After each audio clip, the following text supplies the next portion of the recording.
Hello everyone, welcome back to another stream. Hope you're doing well as always. So yesterday I was going back and prepping for the DLC because I felt like this character wasn't quite there yet. We still need to defeat Mohg and Radahn anyway. So we left off with the Forge of the Giants after having beaten... How the hell? After having beaten Radahn and the Fire Giant, obviously. We did some other stuff in the middle, which I'm drawing a blank on. Oh yeah, at the very beginning, I spent too much time fighting the Godskin Duo and getting my butt kicked by it. So today, I'm going to go back and get some of the things that I feel would enable my success a bit more for the DLC. So that entails getting some crystal tears to facilitate such success, hopefully. So, Mercy, Scalzi, Mortis, Elden Enthusiast, Clown Scum, nice to see all of you again.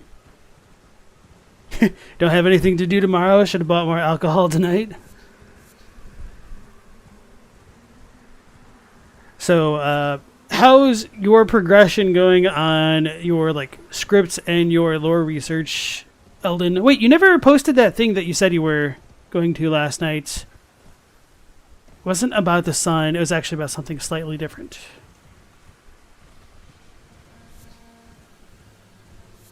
Hold on, I need to turn up the sound on my end.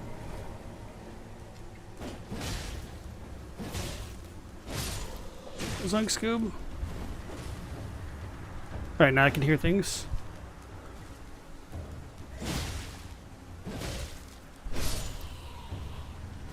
Alright, so I think this dude is the one that has the increased poise damage, which is actually really good.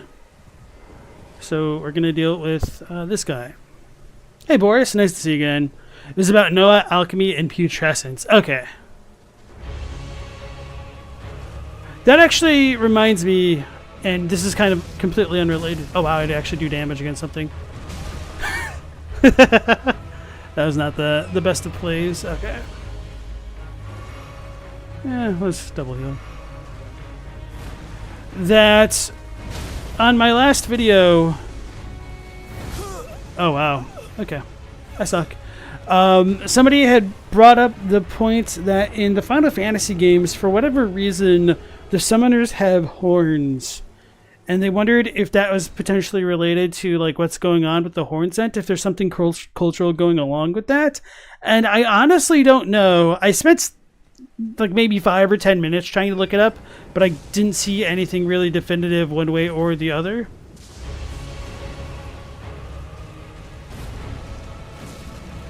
Because I kind of forgot about that. Oh yeah, this dude's putrid. He does damage! Okay.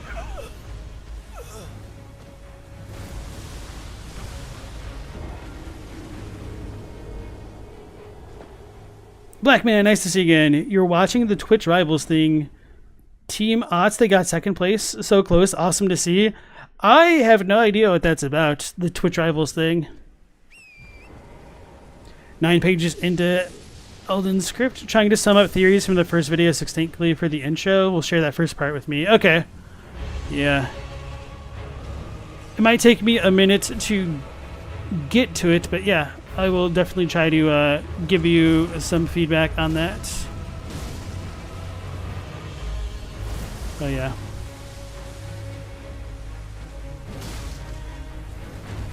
Oh, that was way too early of a roll on my part. I'm stuck on the wall.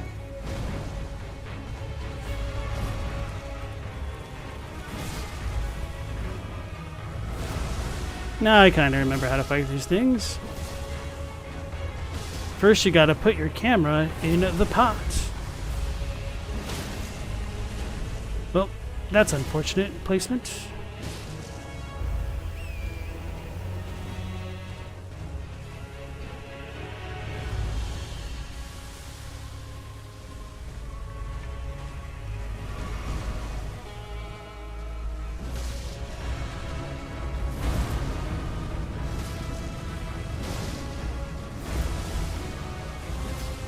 I should have hit that.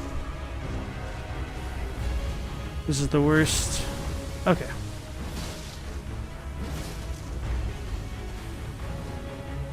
when he spams the one move to put you in both AoE spots.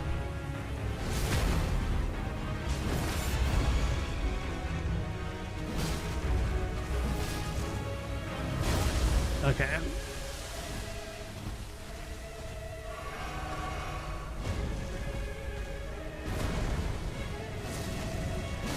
I thought that was it. There we go.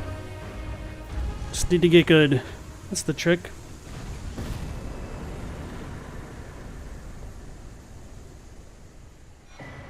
Opaline hard tier and the stone barb crack tier. Wait, did I not have the Opaline hard tier? Does this dude legitimately give like 2 of the best tiers in the game? And next, I'm going to need to go to Mount Gelmir and deal with that ulcerated tree spirit.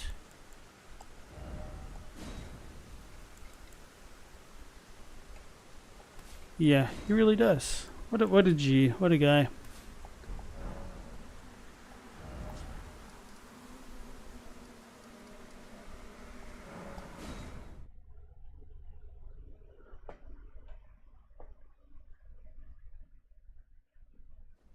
So, right. The summoners with their horns in Final Fantasy, even though there might not be a cultural thing that I saw super quickly, they kind of do seem to actually function similarly to what's going on in Elden Ring, in that they kind of act like antennas. Oh, Alexander. Yeah, because we left him around. I thought this a mountain of fire, but I hardly feel a thing. I'll have to head further down. It's my Alexander impression, apparently. Wait. Is this the right way? Yeah, it should be.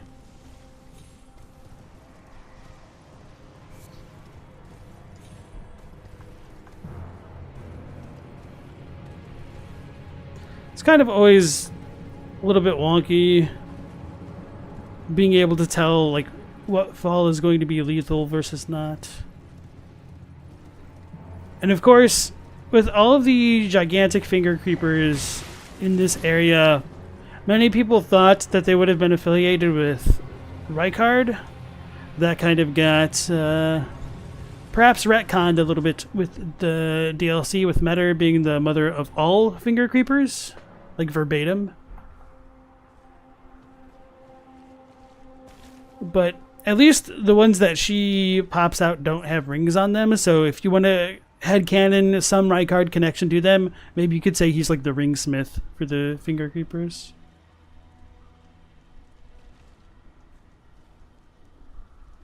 Never really noticed he was prone like this.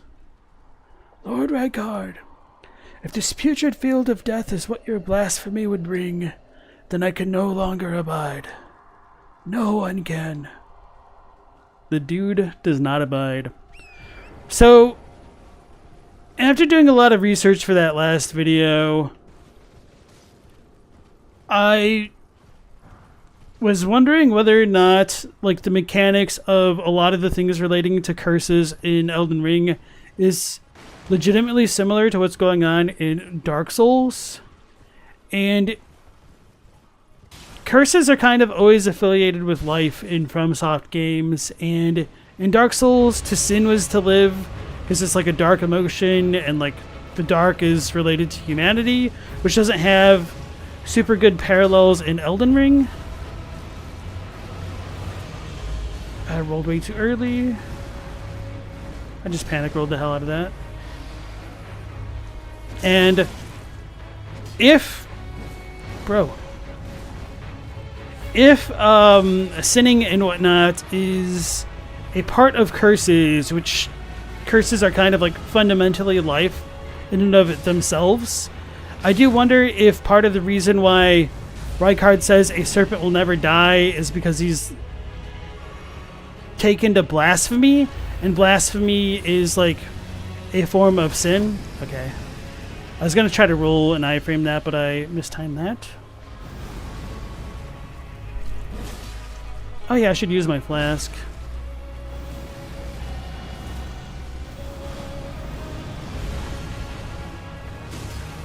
Can't see.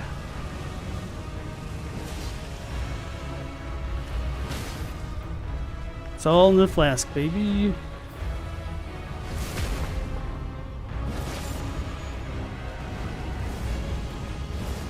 And I whiffed.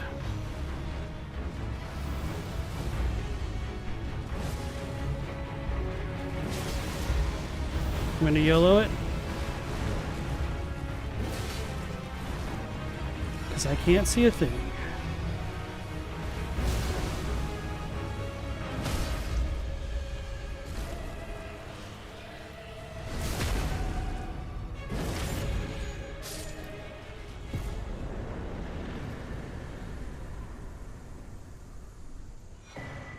Leaden Hard Tier and the Cerulean Hidden Tier, which are both exactly what I wanted. So I really only need to kill 2 of these things for like the good rewards, essentially. It's not too bad. Alright. So with that done, we can pretty much just go to Farum Azula, because pretty much the only thing that I would need... I didn't look up the bell bearing locations if I wanted them, and I don't remember which ones I got. Oh yeah, they're not going to actually show me here. That sucks. Anyway. Hey D&D Hydrate, welcome on in, and you have a good night. Appreciate that, and thank you. Do I think the Halig Tree was built before or after the Shattering? Honestly, I don't know. I feel like there's a lot of reasons to suggest that it should have been done beforehand for Miquella and Melania to have, like, their base of operations for their armies. But that could have just been an Elfile thing and not necessarily the Halig Tree, but I feel like that wouldn't necessarily work because Elfile exists to brace the Halig Tree. So I think logically it should be beforehand, but since this is the magic world, I don't know. But good question. And friend Alex, nice to see you. Matter being the source of the Finger Creepers does make you curious as to what's going on with their placement in the Lands Between. The Karian Manor makes sense. They're besieging a traitor. Maybe Gelmir is similar? You know, that's a good point of inquiry, I must admit. Whether or not there's actually relevance to the Finger Creepers. Because, I mean, I did wonder that when playing through the game initially, but we had nothing to work with the Finger Creepers. So I just kind of, like, you know, put it in the no man's land of things to just not touch until we get more info. But now that we do have that info, it's definitely worth pondering.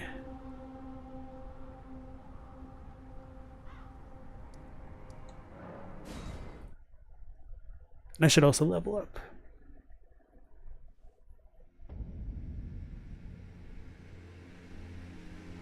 Chadwick's really on the fence about watching this because you still haven't played. Oh, Shadow of the Erdtree. But hey, friends. Hey, Chadwick, how's it going? Yeah, so, sorry, spoiler warning, but yeah. There's some pretty crazy stuff in the DLC, but it also doesn't really connect in super well with the base game in a lot of places.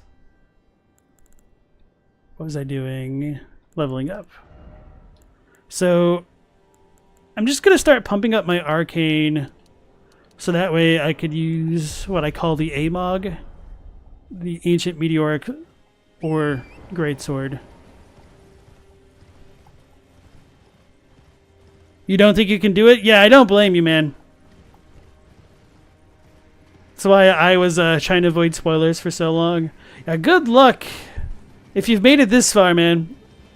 Godspeed ahead. And sorry for the spoilers so far. And hey, Kyle, welcome back into the stream. Alright.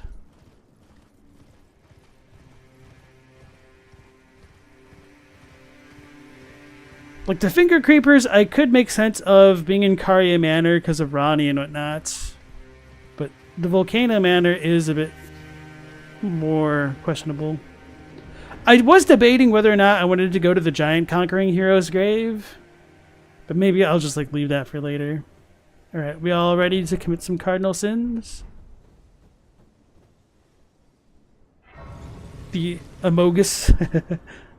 Alright, Chadwick, you have a good one if you're still around. Alright.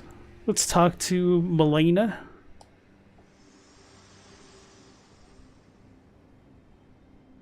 have long observed the lands between. This world is in dire need of repair and death. Indiscriminate. Are you prepared to commit a cardinal sin? Alright, I'm ready. Very well. Let my hand rest upon you for but a moment. Hey Chris F, welcome on in.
O Erdtree, you shall burn.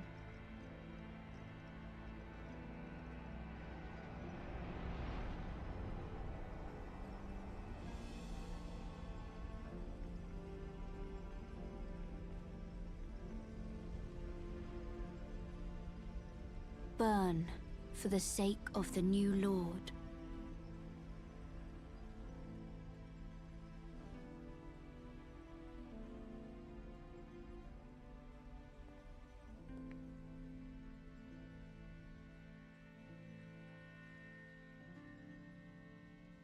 Thank you for guiding me here.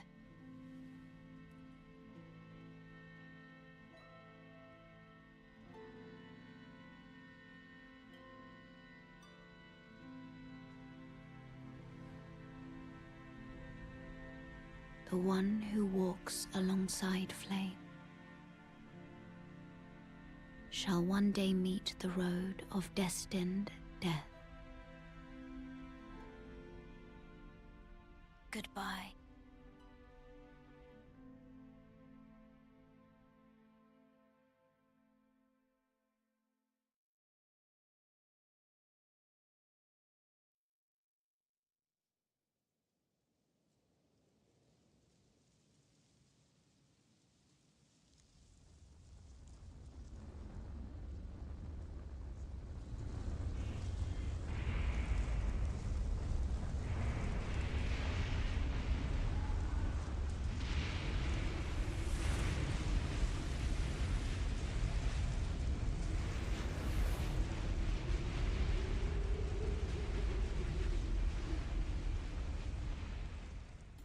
So as we get to Farum Azula, we've got that red lightning going on in the background there, which we've learned in the DLC is kind of affiliated with Baal. Go figure. And as we come into Farum Azula, we've got what I call the Chloranthy style chrysanthemum flower leaf going on, which you can find in the Belurot as well, like by the dancing lion divine beast sculptors, amongst other things. So Conscom cosplayed as Melina at a con, and the amount of people who said Melina or even Melania was kind of funny. It's, yeah, I don't really blame people. A lot of the names are kind of too similar. I've seen so many people say Millennia instead of Melina. Oh, I thought I just fell to my death. And I can't even really blame them. Sometimes I say things ironically just to, like, spice things up. Alright, so I really do love the intro to Crumbling Farum Azula, which I just kind of, like, distracted myself from, like, really getting to show off. It's a really pretty vantage here. I don't remember if I have 5. Okay.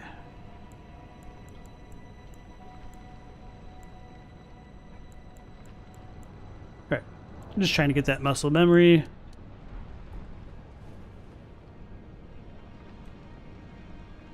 Alright, so let me read chat a little bit more. Get the Gravelstone seal before beating Malekith. The enemy that drops it disappears? Which one is that? Because I don't remember. And thanks for the reminder on that, Scalisi. And then Enter Y, nice to see you again, and very good question. Melon is a spirit. How is she on fire again? And also, since this isn't any of the fires we know of that destroy spirits, then Melon should still technically be alive, right?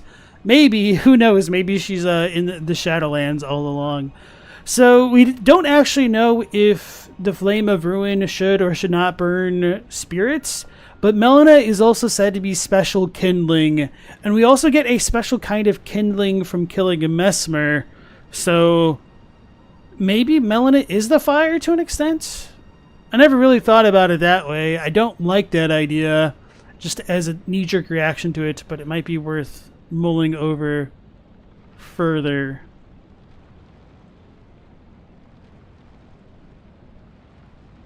Oh no. What if Melina is the flame of ambition? Oh no. And then Ash King, nice to see you again. And Arc Crusader. Spectre, nice to see you too. You love that you're also prepping a character for the DLC as I am. My character is pretty much ready for the most part. I just want to be able to have like the bell bearings to actually upgrade things fully. Yeah, it's a good thing that we didn't fight a Melania in the DLC or something like that. And Tony, nice to see you again. Ash King says, you often see people calling Melania as Melania. Is it some common USA name? Not exactly, but it was the First Lady Melania Trump's name, so more people are familiar with that than Melania, for sure. You like that idea, but Melania doesn't seem ambitious, even as the Glomide Queen? I mean, she's the one telling us to go forward. Like, I don't really fully have much stock in that idea, but it's just kind of something to think about now with, like, the Mesmer thing. Now, I was going to mention some other stuff with Mesmer. We are told, I think in the Kindling of Mesmer, or whatever it's called, that his younger sister also saw fire, which is not explicit, but for all intents and purposes, we could possibly take that to be a reference to Melina. Why did I fight these things? I should know better than that. I should just always sprint to the first side of grace here. Tracking, please.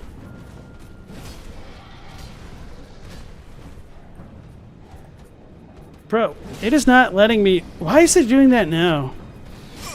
Alright, whatever.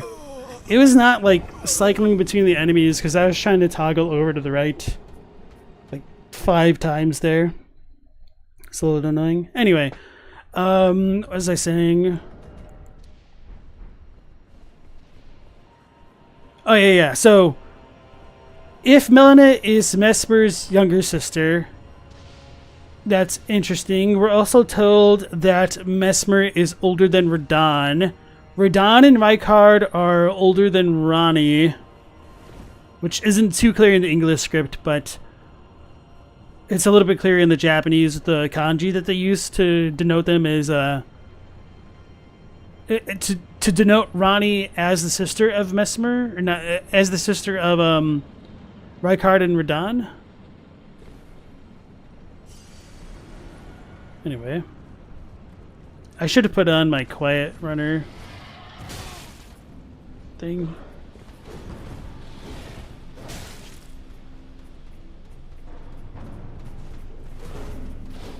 All right.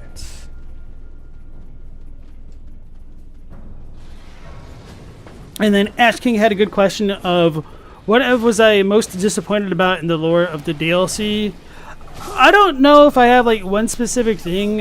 If I had to choose, I might say just like how it doesn't connect into the base game. And I don't just mean that in like just because it's like disjointed. I mean that literally nothing in the DLC connects to the base game. Like, there's no Melina interaction. There's no Melania interaction. There's no, like, Miquella interaction.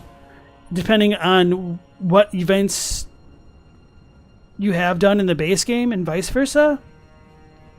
Which is really disappointing. Other than that, I would probably say either there's, like, no...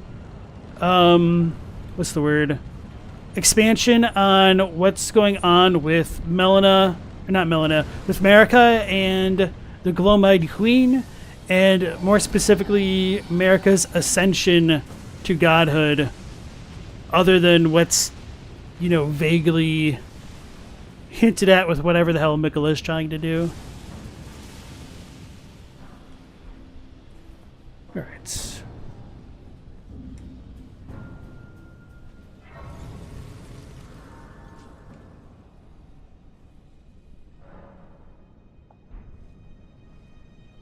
And then Enterwise says, since we got the Mesmer Butterfly in the DLC, that means that the Flame Butterfly is most likely Melina's. I think there is stronger support for that now. And it's just kind of funny, like, how the fan base is like, oh man, maybe the, what are the base game butterflies called?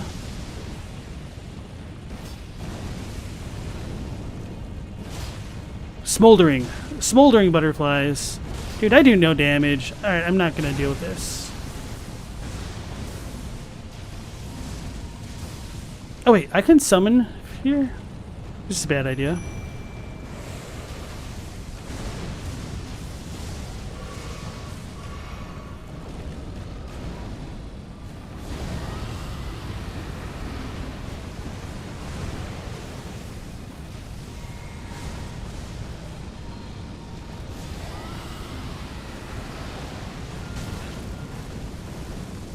Right.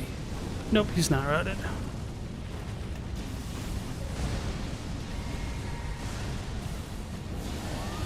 I don't know why ancient dragons don't have more lock-on points. It's kind of garbage. Wrong button. I mean, it's the right button, but I was not prepped for that. I did not route him? Okay, no, I did.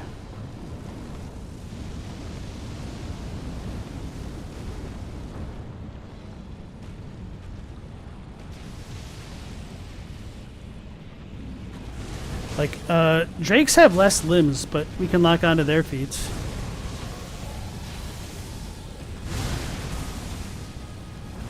Slug Scoob. Oh yeah, so it's kind of funny that everyone's like, oh, maybe the Smoldering Butterfly is Mesmer's Butterfly, and then they just completely added an entirely new butterfly for the DLC.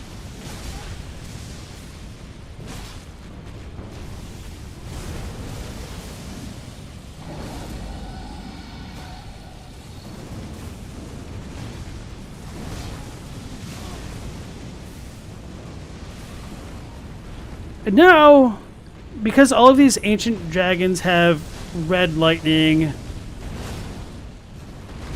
does that mean that they're affiliated with Baal after all? I don't really think it works. I kind of don't like what they did with that, as far as the DLC goes. Especially because, like, Placidusax has his own red lightning. And maybe you could headcanon, like, the difference is that the Baal affiliates are supposed to have branching red lightning as opposed to normal red lightning, I guess. But don't know what else to say about that.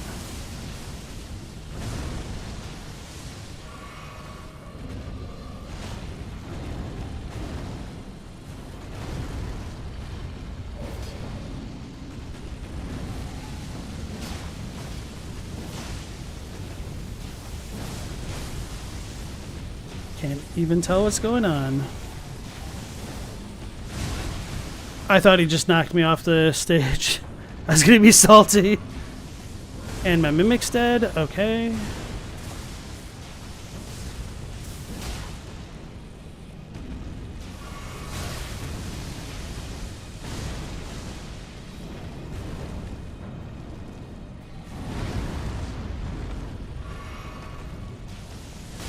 I don't even remember the last time I fought this thing.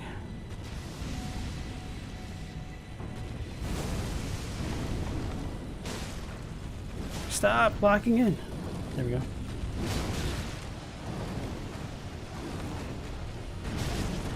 Whew.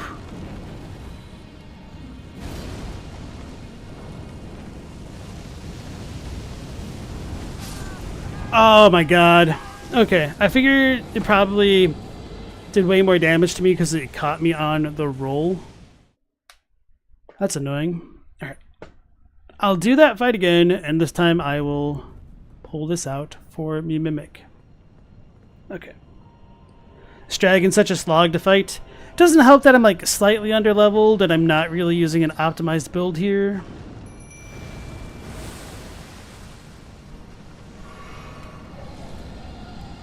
Actually, I should be able to do this stuff now.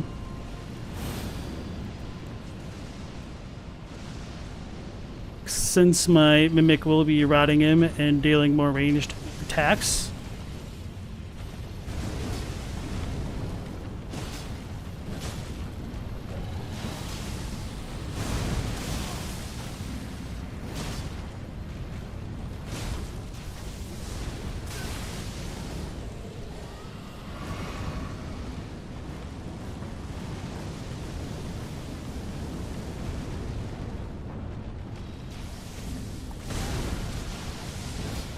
I was hoping I'd be able to clip into its body.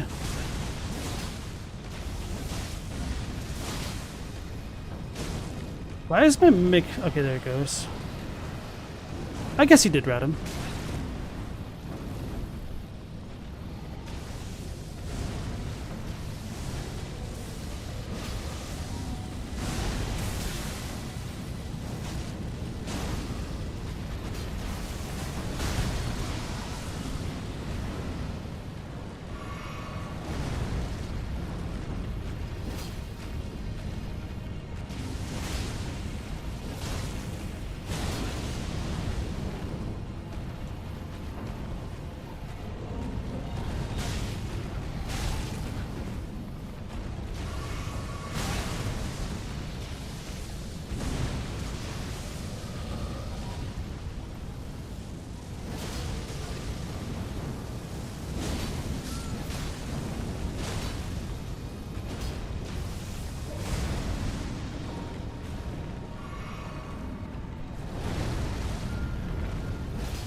There you go, George.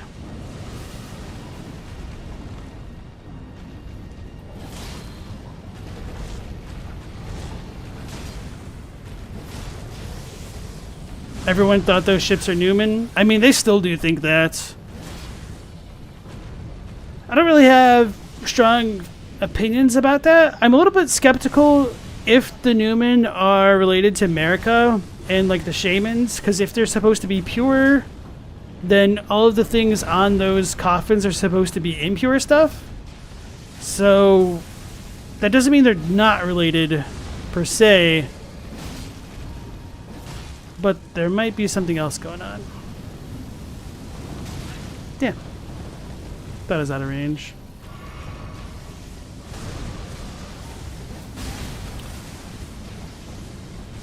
Okay, that's what I get. I rolled too poorly there. Too much panicking. Okay. Society man, welcome on in. Let me catch up to you guys. Who do nascent butterflies belong to? Most likely it would be Mikola. And welcome back in, Throne. DLC retroactively breaks the base game's lore in multiple ways. I don't know if it fully breaks it. I mean, it definitely seems like it kind of does. It throws in a lot of unnecessary complications. For sure.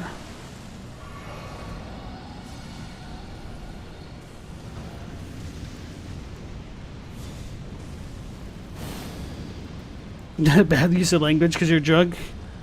Wrong button.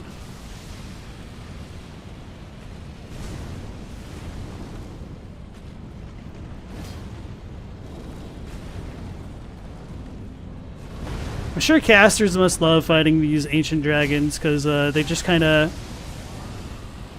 chill in front of you. You cast a bunch of magic right at their face, but they're untouchable as melee. Their faces, I mean. I do kind of wish that the next FromSoft game that's like a Soulsborne style will take a page out of Lords of the Fallen's book by having like a lot more ranged options integrated into base combat. Even though like Lords of the Fallen did have kind of a lot of issues in its own way, there was actually a lot of stuff about the combat in that game that I do actually appreciate more as I like look back at it with a little bit more distance.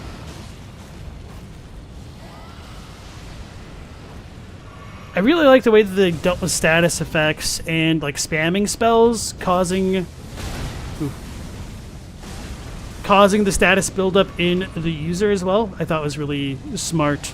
So that way you could potentially spam something, but you also could be punished for that.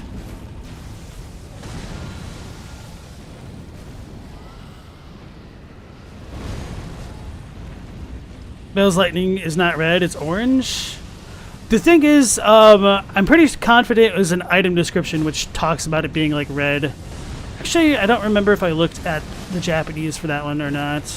Whether or not they use a specific shade of red to differentiate the two.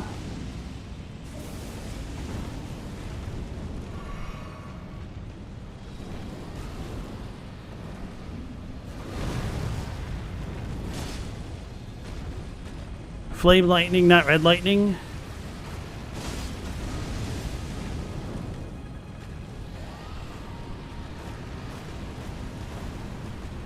They're both ancient. Bale was a traitor, so he was at one point aligned with Placidusax. Ash King doesn't think that the Shaman Village's story was intended from the very beginning of the game. At the very least, America not having both braids seemed to have been thought of earlier in development.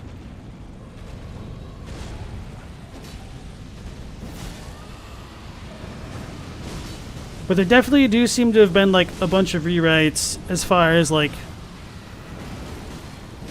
America, Newman, and all those kinds of things go. Thought he was about to one-shot me again.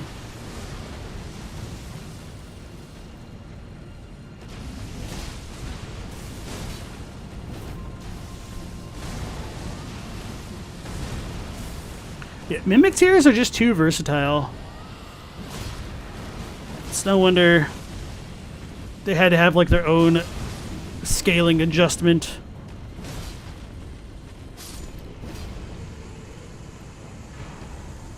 Oh, Ancient Dragon Smithing Stone. Not entirely worth the effort. Anyway.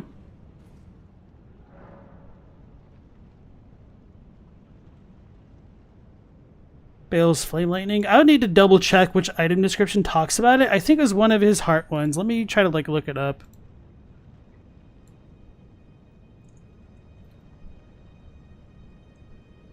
Branching. Okay, it is Hefty Red Lightning Pot. Quote, the ancient dragons who betrayed their lord to side with a tyrant were known for wielding branching red lightning. So that doesn't necessarily indicate that the red lightning is from Bale directly, other than the fact that they used it, which is kind of a weird thing to include, because wouldn't all ancient dragons be like have been known for using the branching red lightning? Or is it just because there's branch that it's different? Because like what's its face? The one not Fortisax, not Senesax, the one right outside Bale's arena. That one, like its red lightning hits the ground and like breaks a lot more. that might be what it's talking about, but I mean, we just saw this ancient dragon use a tiny amount of that, so maybe it's supposed to be Bale aligned. It's a little bit awkward. And Joey Ripcho, welcome on in.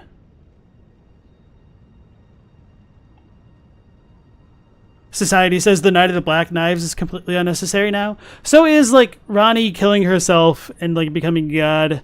I don't like how Miquella's supposed to be following the footsteps of Marika, but Ronnie arguably gets elevated to divinity of the next order and doesn't have to do the same things. And, like, what's that all about?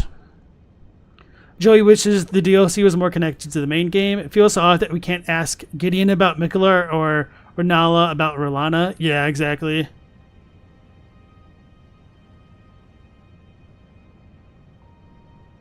From really needs shortcut weapons for magic. Oh yeah, absolutely. Thank you, Scaleezy. Oh, you have it too. Okay, sweet. Kyle says Saint Trina and Glowmide Queen seem to be the most rewritten. Like, it's very odd Saint Trina was abandoned where she was. I would not agree with that. I would think that, like, the Newman and the Nox may have been, like, the most rewritten rather than the Glowmide Queen. Yeah, Ash King says no info about death despite the Shadowlands being like the land of the dead. I mean, we get Gravebirds, right? And then friend Alex thinks that the Shaman are a type of Newman. Yeah, I think that's a possibility as well.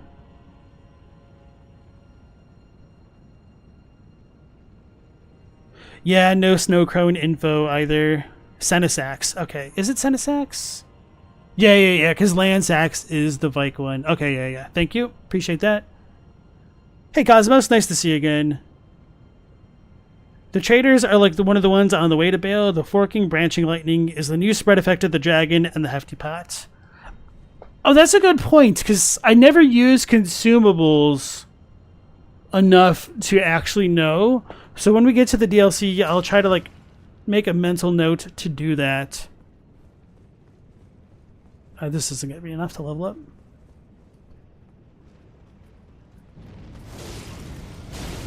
And so, speaking of things in the base game which don't fit in with the DLC very well, and vice versa, where the hell does, like, Farum Azula fit into all this? And, like, recently I've been trying to reconcile what the hell's going on here with, like, Anir Elim.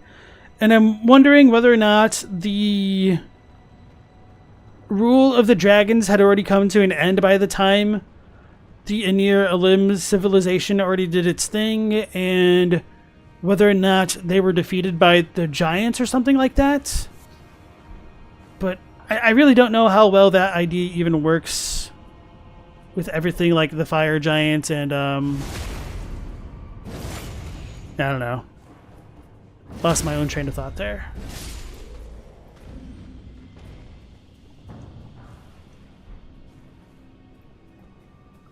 I'll leave that dude up for now.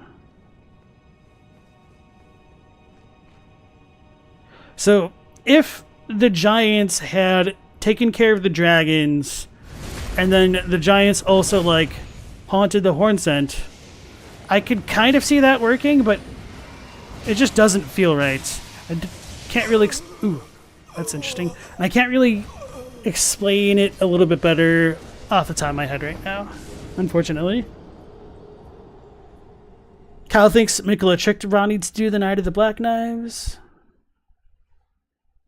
Now, I would disagree with the Soul of Godwyn being in the Shadowlands. I think that thing got destroyed with the Rune of Death.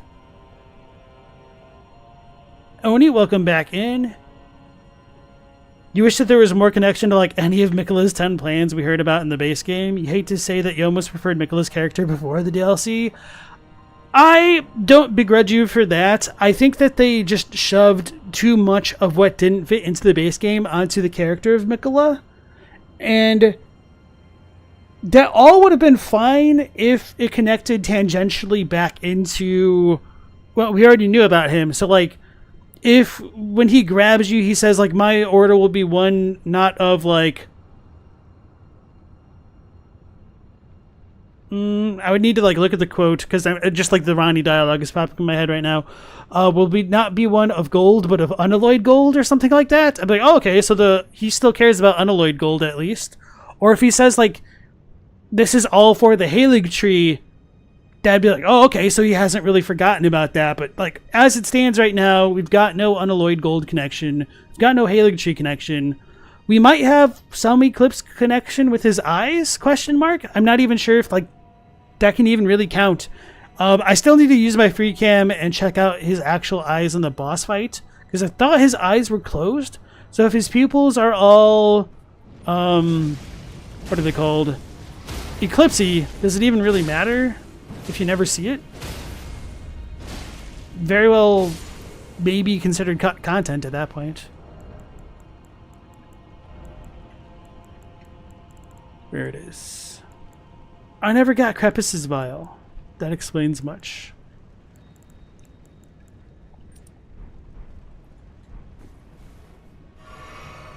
Yeah, my screenshot was behind because I was trying to read what you all were saying.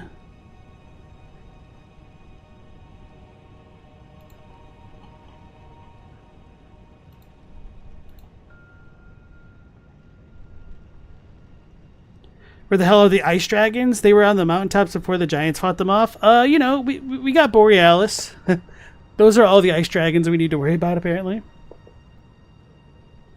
like the theory that Renna was Renala in disguise, and while Ranni was a rival teenager, her mother took an image of badass Snowy Crone to guide her? You mean Renna is just Renala without the law? Yeah. I do think it could be a very strong possibility that both Renna and the Snow Crone are the same thing and are just like the aliases of Renala. But I also don't like that because it doesn't really look as though Ranni's puppet is literally modeled on Renala despite that item description. And I don't even just necessarily mean because of like the whole Goro forearm type conundrum as much as it is like the faces don't look that similar, I don't think. Uh-oh.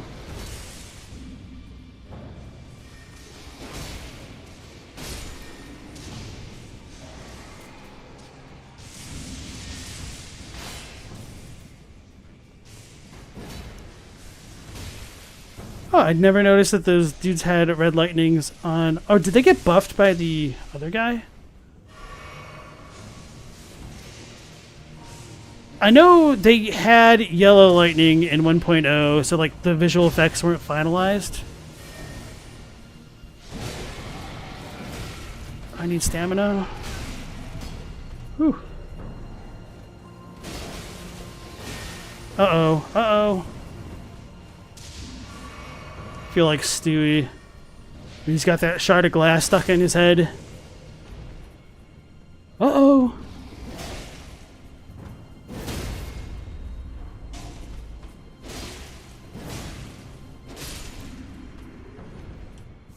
I should use my flasks more in non-boss scenarios.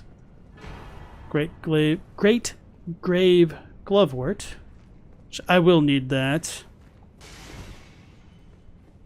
Alright. I guess I'll go down the elevator and talk about our guys for a moment and just like leave them alone after that.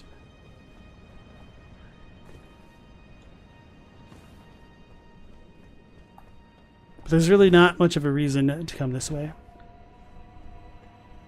So, as we're in Farum Azula, a lot of the shrubbery and whatnot is more tinted with red. And as we go into the Shadowlands, we also have red. And it does lead me to believe that this stuff might be either pre-Erdtree or at the very least before like the Shadow Tree. And so as we come down here, we've got a bunch of, I almost called them worm scent. What are they called? Worm faces. And they shoot out these death blight worms, obviously. And this could just be a coincidence and not really mean anything. But the worm-like things that they puke out are identical to the kind of worm-like things that Metter can poop out in its fight. I'm gonna get death blighted. Someone's paying attention.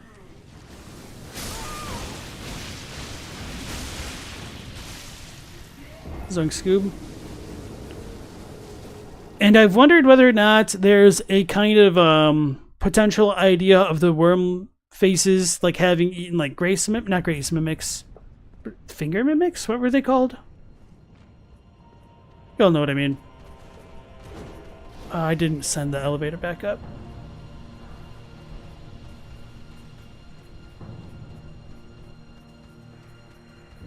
But it's most likely just a coincidence, but can't help but wonder if it's more than a coincidence.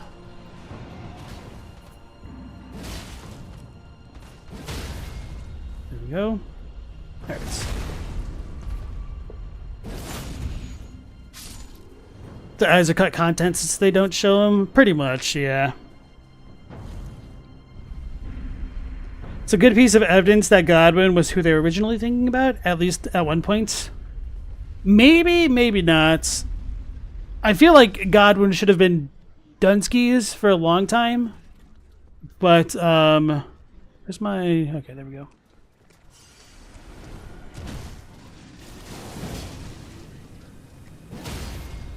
I did not expect that. Okay.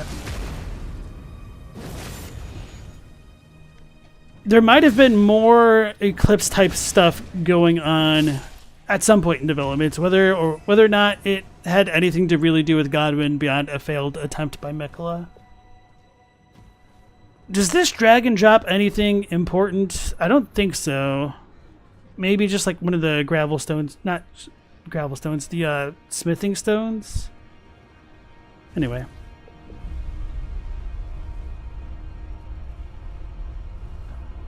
Neo-Babylonian and Israelites could be like Belurat, and Placidus Sax could represent the Bronze Age leading into that period. Potentially. So, we're told that the dragons ruled before the period of the Erdtree, which I just kind of assumed meant the period directly before the Erdtree, but that doesn't necessarily have to be the case. They could be older. Oh, no, I do want to screw around here, that's right. Gotta pick up the book.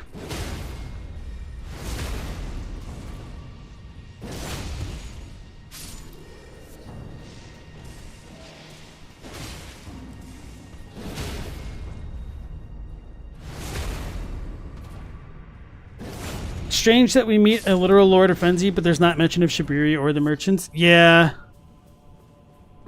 Like, the DLC has cool ideas, but they just don't connect in. That's the dude I want to kill. Uh-oh. Not like this. Plan B.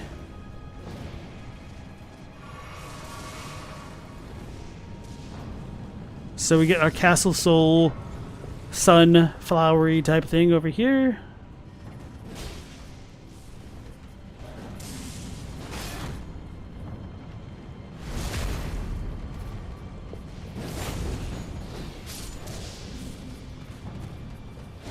Oh, so that ancient dragon just drops runes.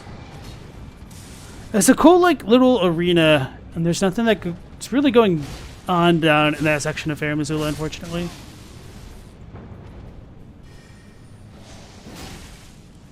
I do like that these dudes actually have the Gravelstone seals in their hands when they're casting these spells and whatnot. Really like that kind of attention to detail, but it's almost lost on the player, and they really should have like a free cam or photo mode in the game, because a lot of people would really appreciate it, because they have to put in so much effort to make all these resources, and a lot of people can't appreciate them. Feels bad, man. Okay. Ancient Dragon Prayer Book. Whoops.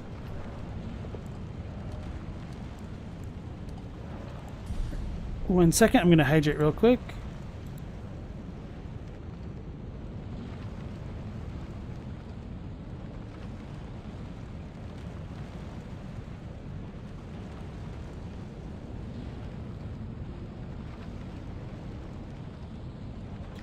Yeah, the Death Blight lion doesn't make sense. Some people have theorized that it could be because he's like on top of the catacombs, essentially, which I think is acceptable headcanon, that he might be infected that way. Okay, Somber Stone, Minor Bell Bearing, type 4. That's exactly what we need. And now just like the Godskin Duo, essentially. And then Bro from the Moon, welcome on in. Different events of the Frenzied Flame. Yeah, I don't necessarily begrudge that too much. I just like wonder why Midra is on such a different level than Vike. And not just because of like the DLC scaling, but I mean like, why isn't Vike nearly as infected as Midra? Because Nanaya told Midra to endure, which makes it seem as though it's not something that he wanted to do willingly. Whereas like the Vike situation seemed more willing for a while.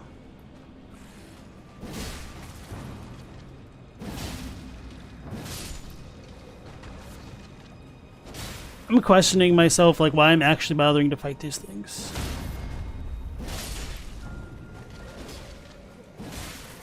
Oh yeah, so some of my complaints about Farum Azula are just like, how does it have like the depiction of the Elden Ring, but that has no tie-in to the DLC and Anir Alim, if that's where America was supposed to have risen to the status of a god? I was not trying to do it that way.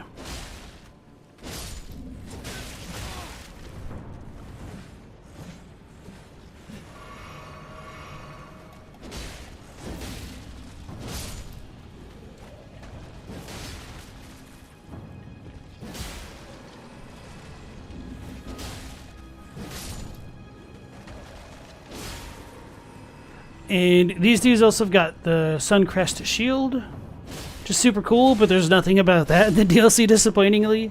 And then near them also remains perpetual daytime, even at night, like Farum Azula. But there's really nothing in common between these two civilizations as far as the architecture is concerned. There's no, like, demi-humans or beastmen, except over, like, by the Jagged Peak, but that's obviously not Anir Alim, which is what I was really trying to talk about there. Like, the only part that is the same is, like, the random Chloranthy sigil thing in a couple spots in Farum Azula and the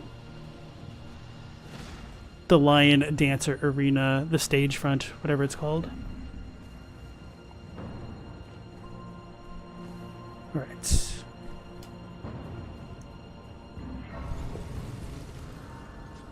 Emerald Jack 4200, welcome back in. The lack of Glowmide stuff, Godskin, and Black Flame stuff is way worse to Oni. And Not Too, welcome back in. Could worm faces be tied to the finger mushrooms? That's what I was trying to get at. I forgot what they're called. Someone suggested those people turned into lampreys and their mouths look lamprey-ish. I think if there is supposed to be a connection with the worm type asset used by both the worm faces and Metter, that could be a possibility. And one other thing to really reconsider with the DLC is whether or not Deathblight as a condition preceded or pre-existed the Night of the Black Knives and the death of Godwyn. For a long time, like, I just tried to ignore the existence of the basilisks and the reason why, what are they called? Deathbirds had like a Deathblight attack for a long time, mostly because it's inconvenient. But now it's like, damn it, do I really need to like rethink the stuff because of the Lion Dancer having Deathblight in its stuff? Maybe I could see that, but then like that also raises the question of like, is Deathroot different from Deathblight? Is potentially, it seems like they should be, but if so, how, we don't really know.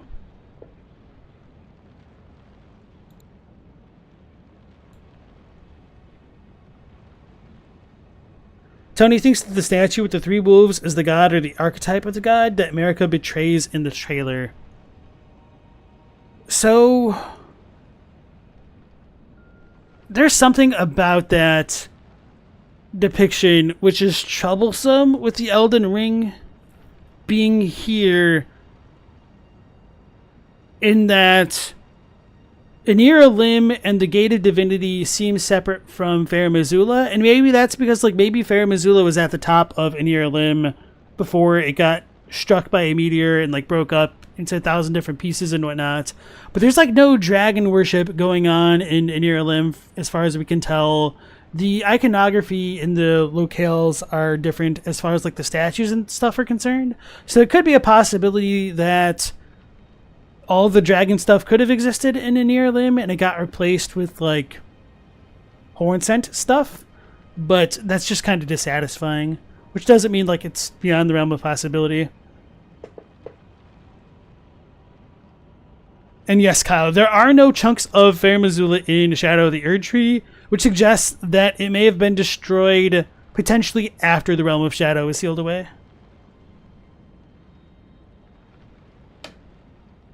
Tony says, you think the description saying the ancient dragons ruled the era before the Erdtree should be taken somewhat literally? So, I would need to double check the Japanese, but this is one of those things where English has to be more definitive in the way that the language uses articles, meaning a and the. So if you say the era before the Erdtree, that's a more specific thing in English than just the time before the Erdtree, which is kind of probably closer to what's in the Japanese. And then Night Scout, welcome back in. Some people think the tubes in Meadows Arena look like big worms on the worm faces. I don't know how I feel about that one. If Godwin's body can mutate from the Deathblight, the worm faces could just be plain made from the Deathblight maggots and mutations. So I don't think that Godwin's body mutated from Deathblight as much as it was the rune of destined death in his body, which became Deathroot. So I don't think Deathroot and Deathblight should be synonymous, potentially. But I don't know how I feel about that, I guess.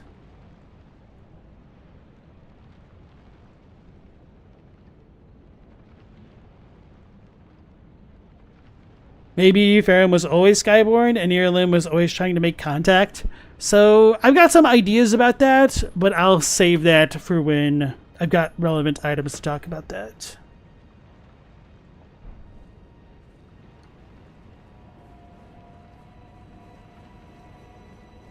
Alright, let's go ahead and ignore the Banished Knights.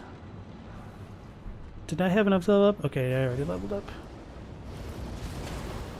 Alright, wish me luck.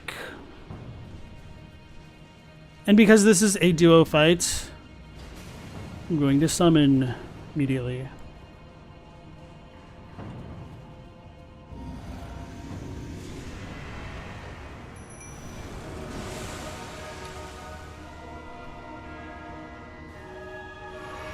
Huh, he didn't try to throw fire at me. I should probably upgrade that Mimic, huh? This is going to be a rough fight. Like this.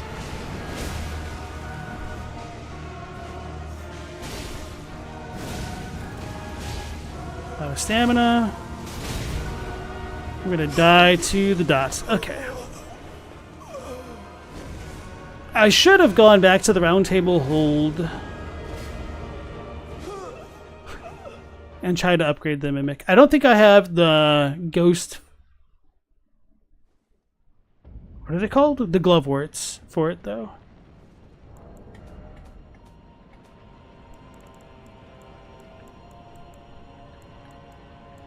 No, I don't. Ooh, I really don't. I need to get the bell bearings for that.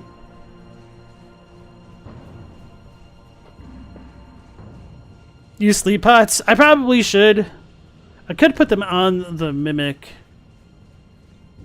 Actually, I don't even know if I can craft them. Hey Stella, nice to see you again. Summon Bernal? I didn't even know you could do that. Wait, where's our apostle? There he is.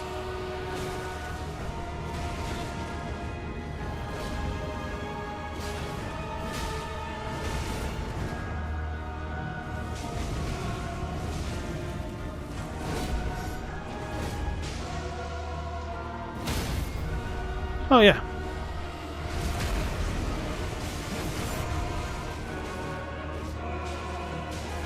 No, no, no.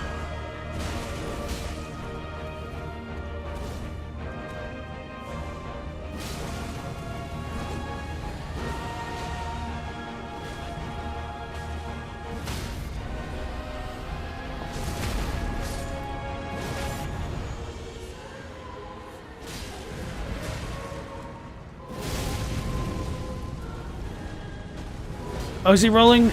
Okay. I didn't realize he was right there. I thought he rolled off to the left. I'm stuck. Rip. Okay. Too many panic rolls. Alright, so I will stick to fighting one at a time just because my Mimic doesn't have enough health to stay alive and distract the other one. Because I was just going to keep one low so that way I could transition into like the next part of the duo with a little bit of a head start. But that doesn't seem super feasible.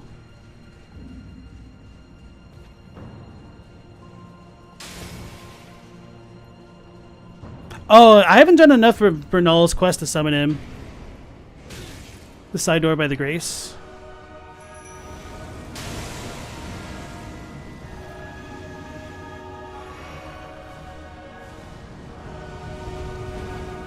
Oh no, I didn't give him rot.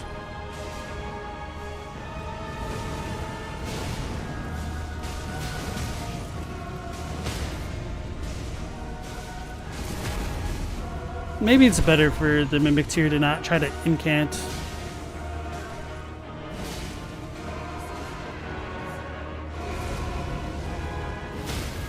Thought so.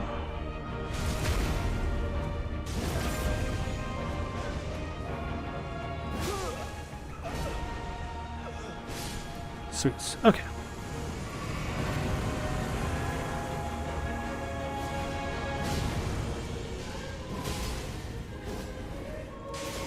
Get off the wall.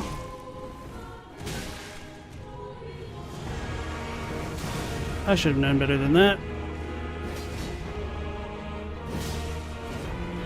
Oh, my buff is gone, so I'm not going to be able to stagger as frequently.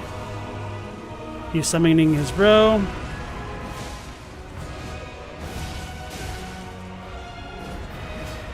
Damn it.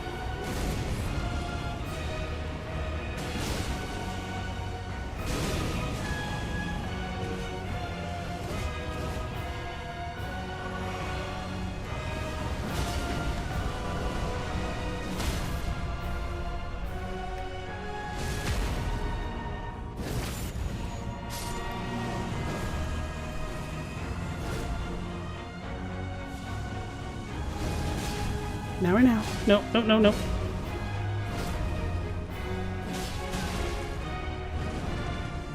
So we call the dog invasion right there.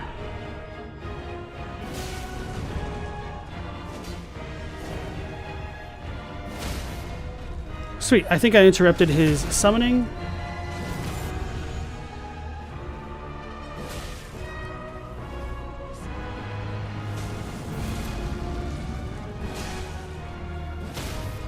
Oh my goodness, I was not expecting that.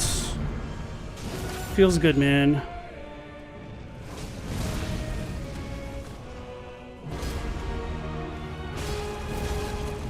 He's gonna roll and kill me.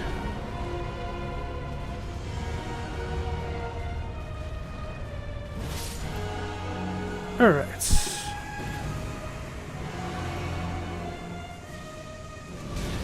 I thought I was gonna run under it.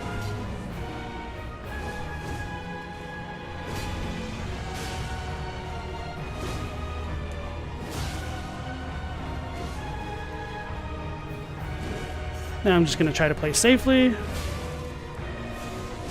Sweet. Ooh, that feels good. Smithing Stone Miner Bell Bearing Type 4 and the Black Flame Turnadoo. That wasn't too bad. What was that? 3, 4 attempts?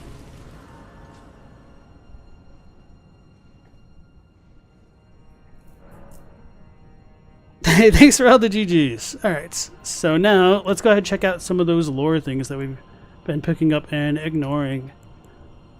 So we do get a bunch of sanctuary stones in Farum Azula, as well as like all the crumbling ruins of Farum Azula. And yeah, it feeds and strengthens the light as it shines, which is very fascinating to me. And maybe that could be a veiled reference to the way that light would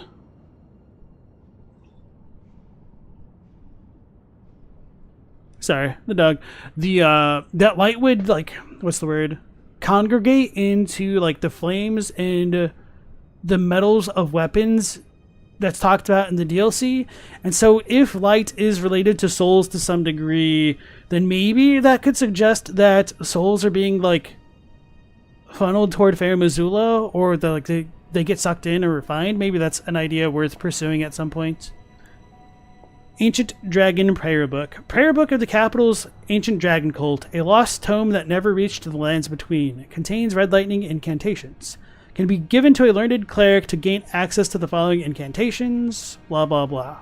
So there is a bit of a discrepancy here as far as the English goes compared to the Japanese, in that the Japanese doesn't say that this tome never reached the lands between, as much as it is that it is not communicated in the lands between. So it could have been told in the lands between in the past, but is not now.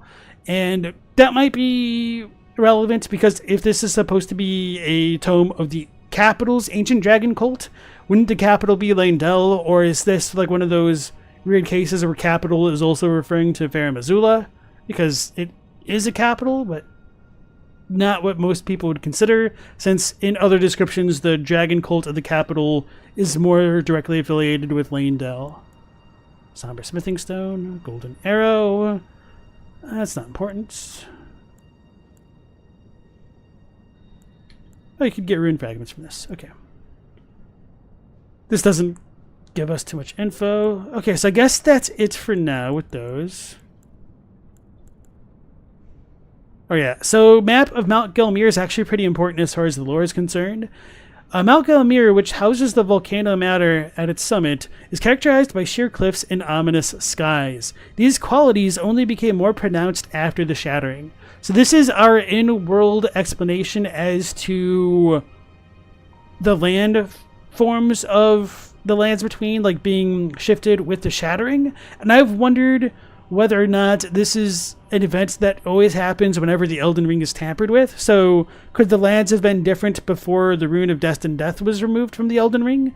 I think that's a good possibility, but maybe not, depending on how you feel about the mending endings and what we know of the lands between after that, which is virtually nothing. So yeah. Right. Remembrance of the Fire Giant. The Fire Giant is a survivor of the war against the Giants. Upon realizing the flames of their forge would never die, Queen Marika marked him with a curse. O trifling giant, mayest thou tend thy flame for eternity. So I thought there was something that I wanted to point out with this, but I can't remember what it is off the top of my head.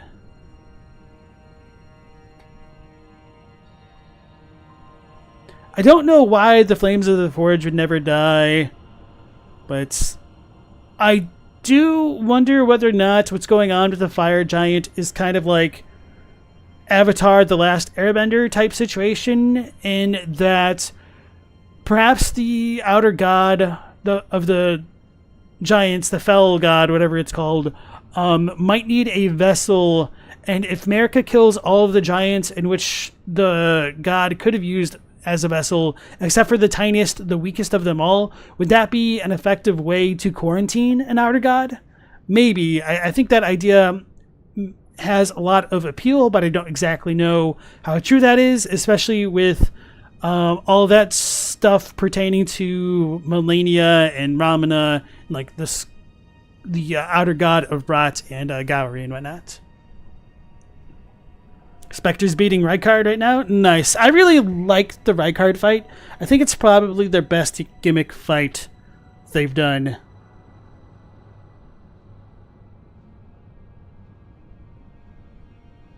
And then Korn asks, isn't the dragon head hanging in this room not an ancient dragon? Isn't it a Drake breed from Bale? I think that's the most likely conclusion, because it isn't like the ancient dragon heads that we see elsewhere. And it does more resemble like a drake as opposed to an ancient dragon. Good question. And welcome back to the stream. Nat K, welcome back in. Farum Azula is never called the capital. It is, though, in the Japanese. The issue is, like, sometimes the term for city, like, could be read as, like, Miyako, which is essentially how Kyoto used to be referred to. I mean, it still can be referred that way, but anyway. And it can mean capital as well as city. I should have leveled up. I'm going to travel back. Or not.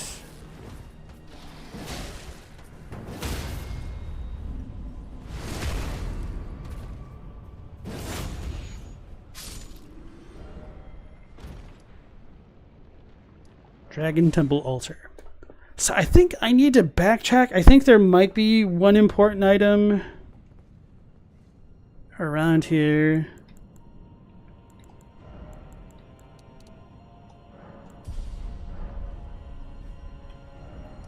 Should have gone over here. Oh no, it's just the glovewort, I think, at the top.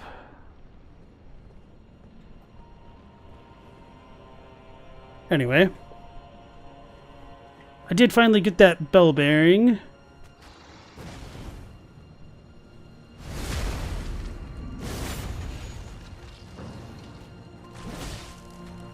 I was hoping I was going to be able to knock him back, like off the edge.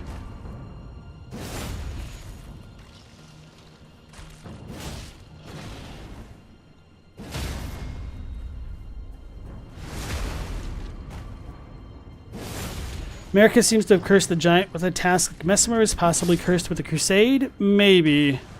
And that's like one of the things about curses in this game is the term is not used super consistently. Like, there seems to be a metaphorical curse versus like a physical one.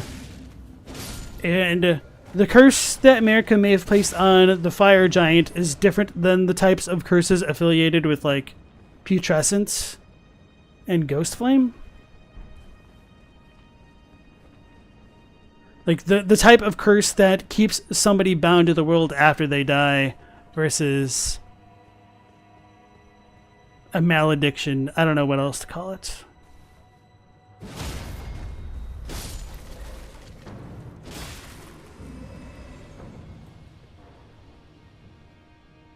I was going to be mad if I fell off right there.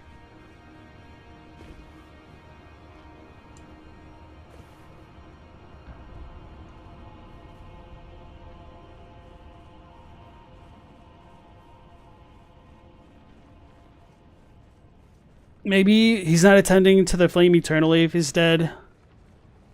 Well, I think she's saying, like, tend to the flame, like, sarcastically.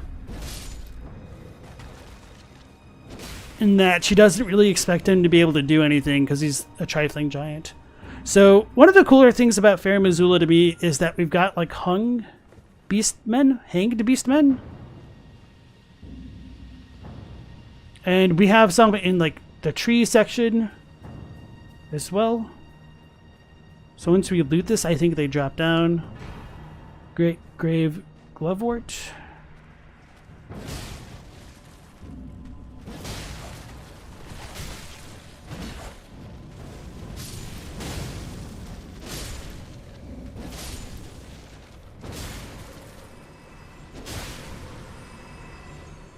For some reason, I have no idea why, this just reminded me that I still haven't checked out like the live action Yu Yu Hakusho.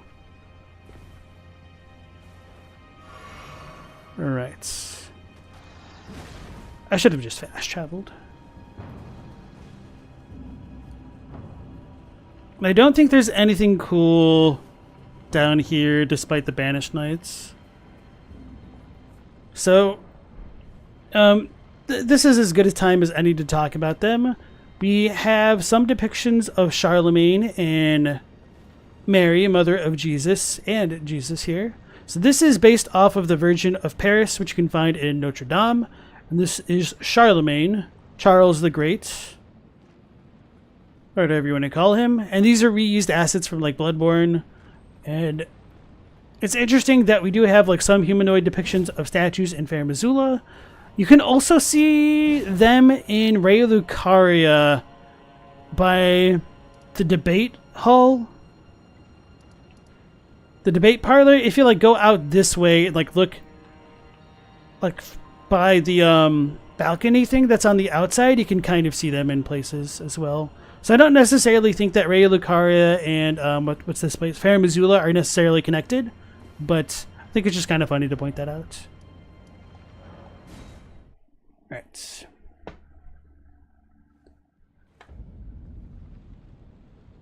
It's strange that the same fell god of fire is said to be one of the Hornsent gods, and its face is supposed to be on fern golems, despite them not looking alike. I don't think he's supposed to be a Hornsent god. I think he was supposed to have terrorized the Hornsent, is what they mean by that. Do I want to go that way? Nah. Actually, there's not really much I need here now that I've gotten the bell bearing, I think. I guess I could get the Alexander thing. Actually... yeah. No,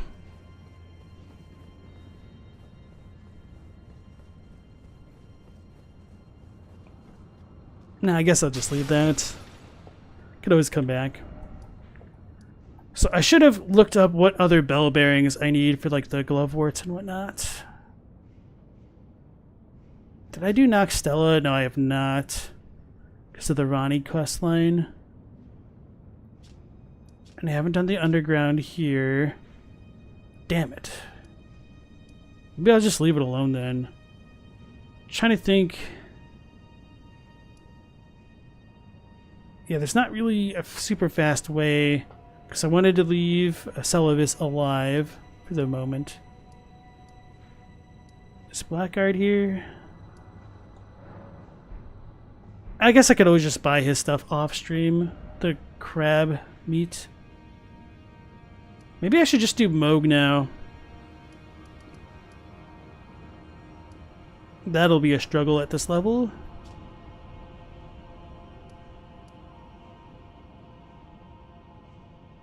May as well.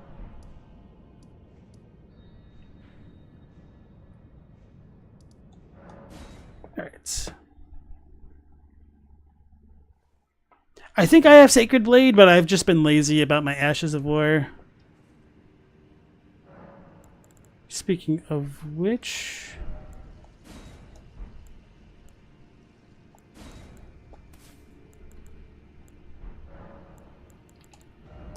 is there something else that I want to put on? I should probably upgrade my stuff, but... I don't even really know it would be good against Mohg.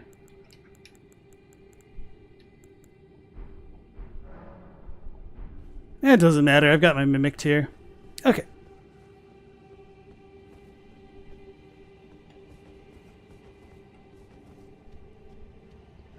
Hey Almo, welcome on in. Are there any similarities between Farum Azula and the Bellurat Tower Body internment into columns?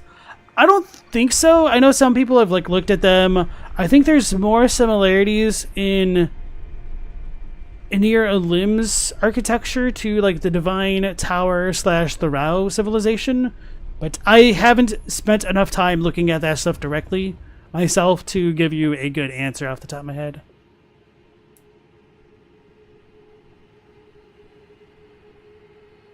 Yeah, the twin bird reliefs in everywhere in Farum Azula is also very interesting. Also, like on that note, Anir Elim has some of their own variations of that. They've got like two horned lions looking away from each other, and there's like one spot in Anir Elim with the dude, the one Hornsent in like the little building that has the tree growing in it. If you look back in the archway of that door, it looks like two hippopotami instead of the twin birds.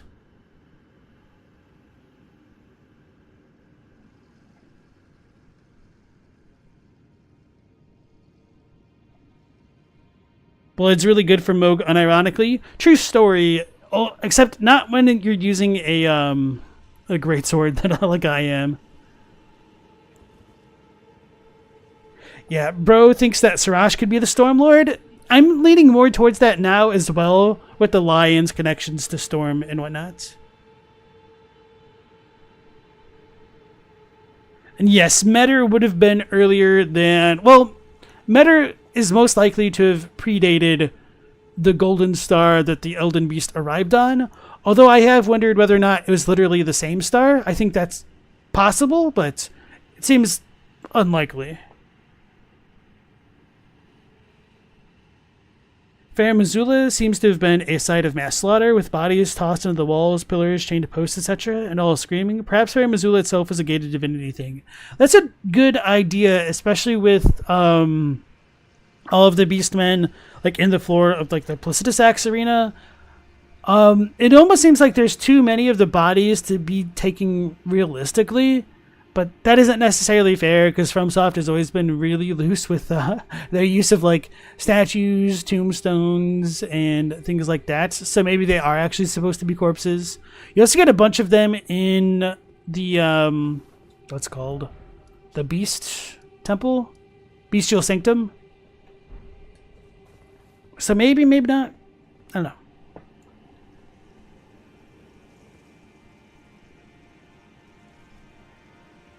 Oh, you think that the lamprey is depicted in the Farum Azulan reliefs? I think it's probably just a coincidence.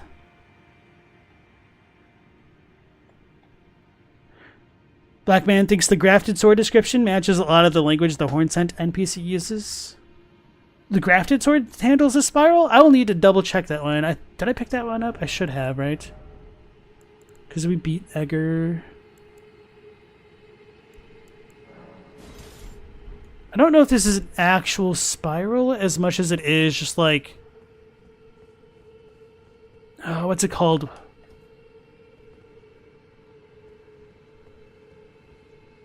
When you wrap. I guess that is actually a bit more of a spiral than I thought it would be. I can see what you mean by that. Because it does have the depiction of the lion on it, which is very Sirash-like. You know what? Yeah. Now, I'll need to rethink a lot of my feelings about the lions and stuff now, and whether that's like more Hornsent versus Sirash, or if Sirash should be understood as being different from the Hornsent. Man, I never even really thought about like the Sirash connection and the like lion type Stormveil type stuff. Like another thing in the DLC which just doesn't fit super well with the base game. Which doesn't mean it doesn't fit, it's just... I don't know, it feels like we're forcing...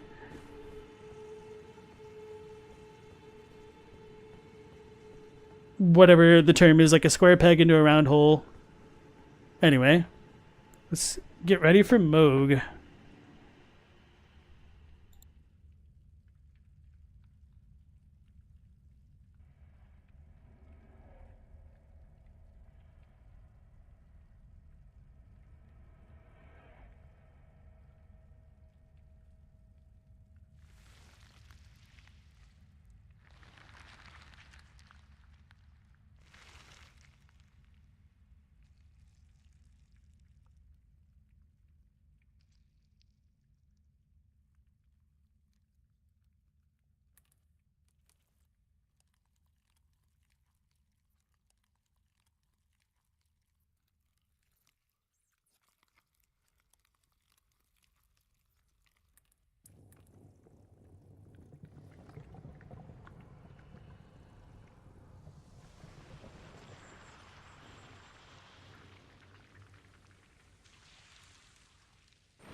Dearest Mikola,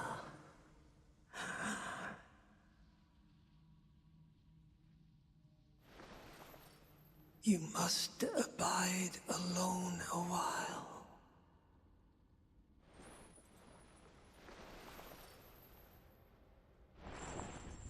Welcome, honored guest, to the birthplace of our dynasty. Oh man, I meant to... Well, anyway, I screwed that up.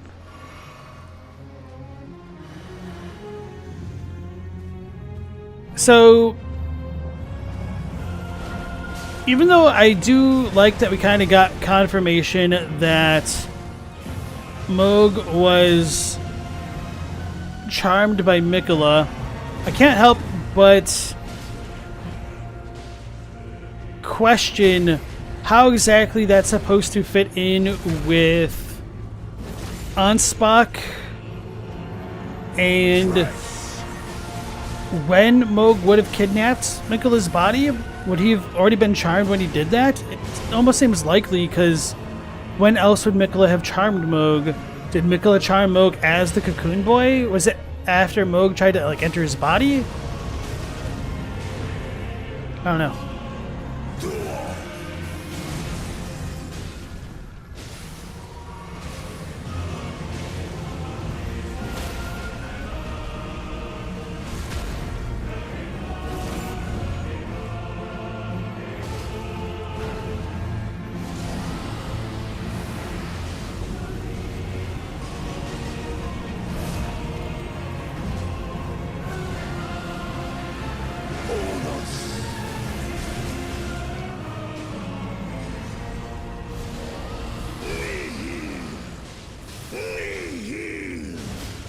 I've always meant to try to use like an Albinoric blood pot on him right there, and always forget.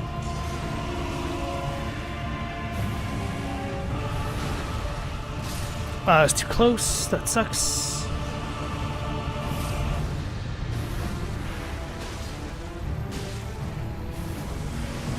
I rolled too soon. Okay. I really like the Mohg fights. I was trying to dual hand. Damn it. There's only 2 heals left. This is going to be a little bit rough.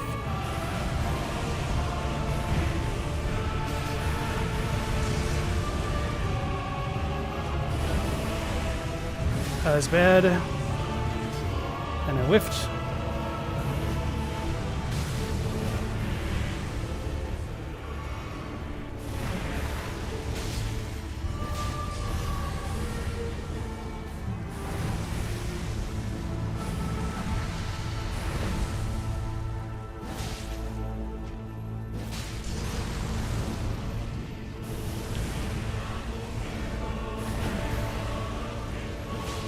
I thought that was going to stance break him. I'm playing too greedy. Oh, okay. Is mine and mine alone. I was too greedy with that. I could have had it. That was a pretty good first attempt. I'm going to try to remember to use an Albinoric blood pot. Just because I haven't done that. Glad that Mohg beat the allegations after all. I don't know if he's in the clear, but perhaps. Do I have any? Held a note. Okay.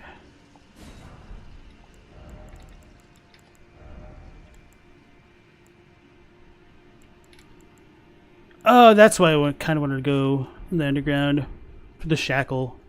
It's not that big of a deal. Let's do it this way, though.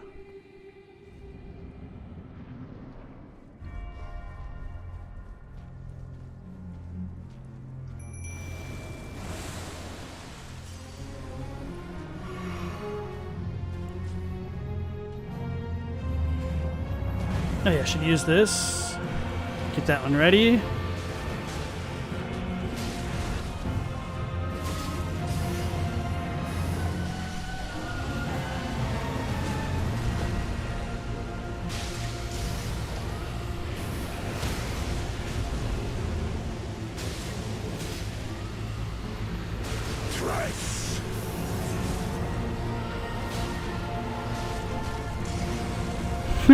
I love how it can't see anything because of the damn rot incantation.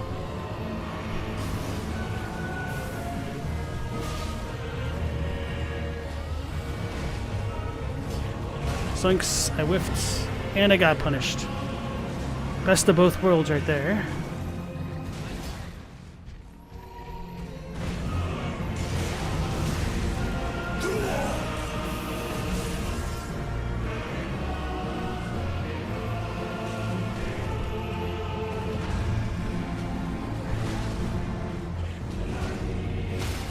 I was wondering when that was going to happen. Okay.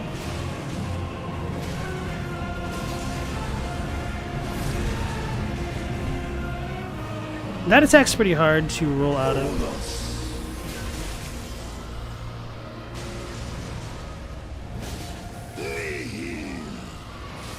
Alright, so he does regain HP still. Oh, damn.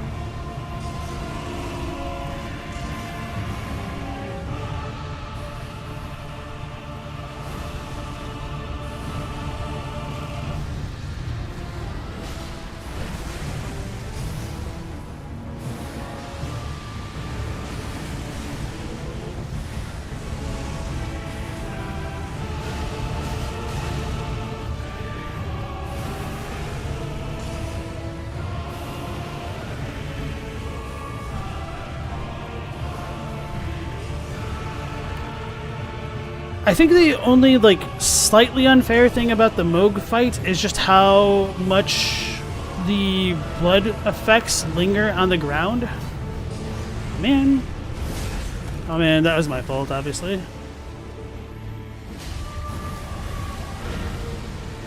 But man, the hitboxes for this are, like, I don't want to say forgiving, but they're, like, pretty good. Like, how often he goes over the player if you're aggressive. This is one of the most fun fights for me. Oh, my Mimic must have used a dumpling.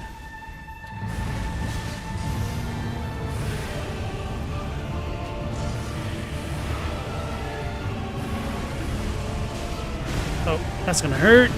Oh my god, I lived. I tried rolling. It's okay. Alright, so the Albinork pot was useless, which doesn't surprise me.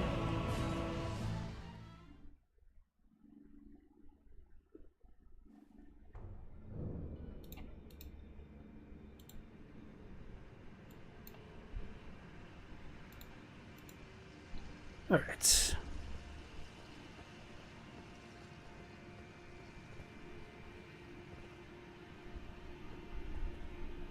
Let me read chat. Can you explain why Elden Ring's shape changed so drastically from Farum till now? Your explains it very simply. In an argument. It doesn't change drastically. The alignment of the rings makes that on the road tiles and the lands between, so probably an artistic variation, and it's among roots. None of the roots make their own circles. They stop on contact with the rings or bounce off. So I do think that there might be the potential of, like, the spiral imagery in the Elden Ring in Farum Azula appearing on the spiral tree medallion. What's it called? The spiral tree shield.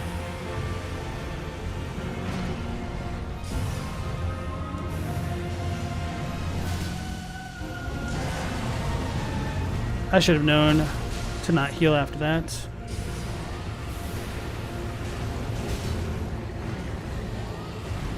I thought I rolled too early.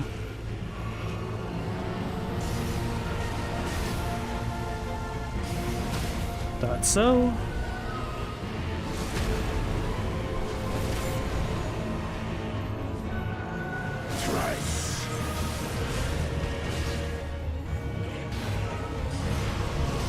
I thought I was going to be out of range. Should have actually rolled.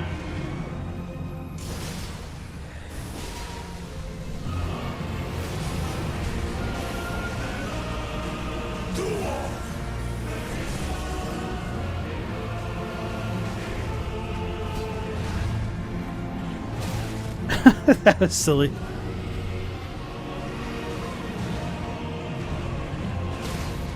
we go.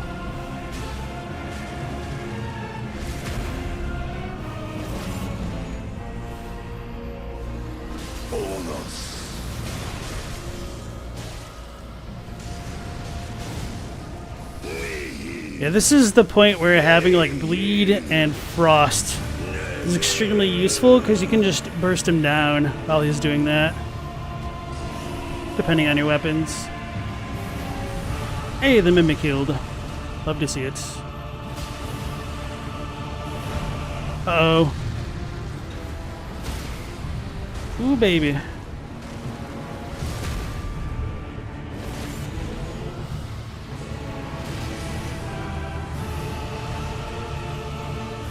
That's a good idea, Mimic.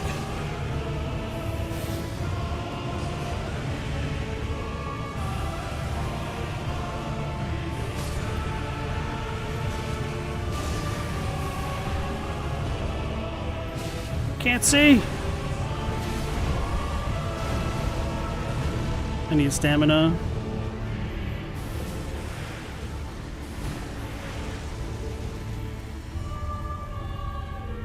My rot is done.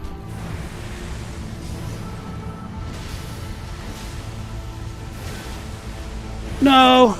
That was so bad of me. I knew as soon as I pressed that second roll that that was the wrong input. Hey, Mr. Yada, how's it going? Nice to see you again.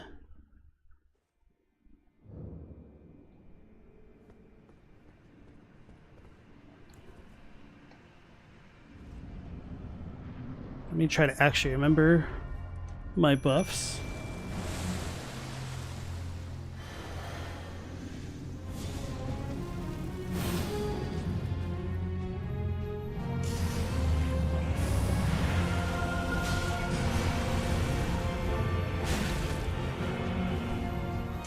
I said try to remember my buffs and then immediately forgot to heal after the mimic.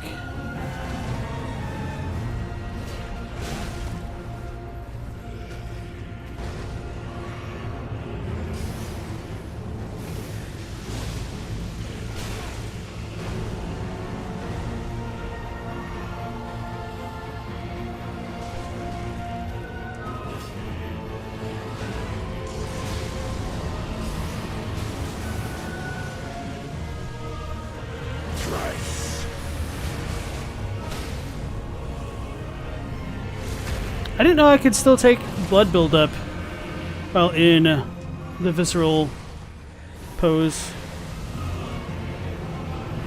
Come on, man.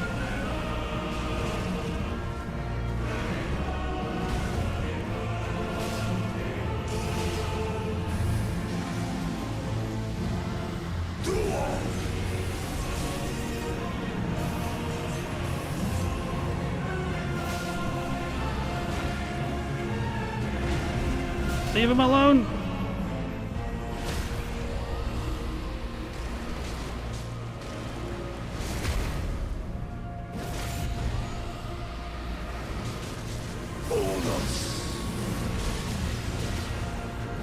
Oh, he's gonna kill the mimic with this.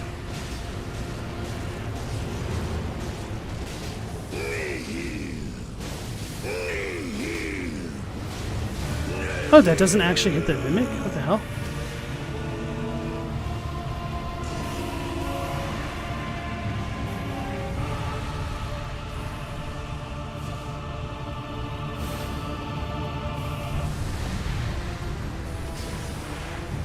Wow, that did a lot of damage.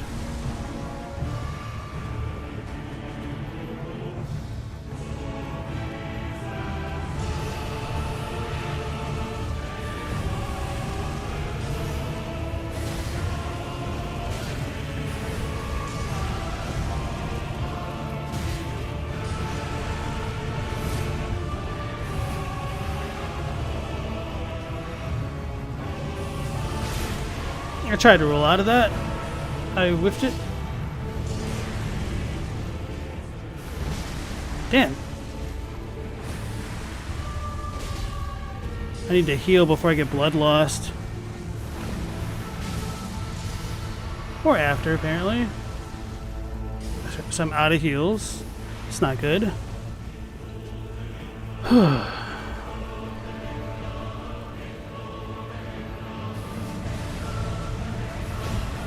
I'm gonna die like that. Okay. Is mine and mine alone.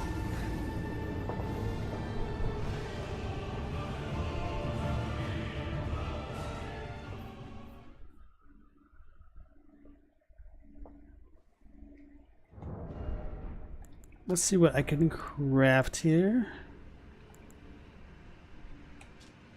That just douses them with cursed blood. That doesn't actually bleed them.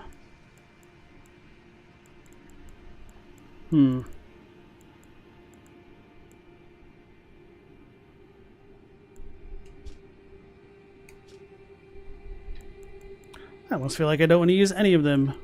Oh, fetid pot. I should have had this on for the mimic.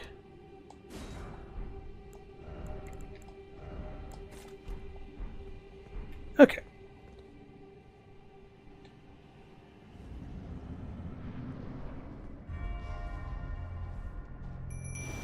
We have no clue what Citisax's god was. We have no info one way or the other. Yeah, I'm of the opinion that he was never Elden Lord, and that it's all just hearsay from a civilization that cannot imagine what a world would be like without an Elden Lord.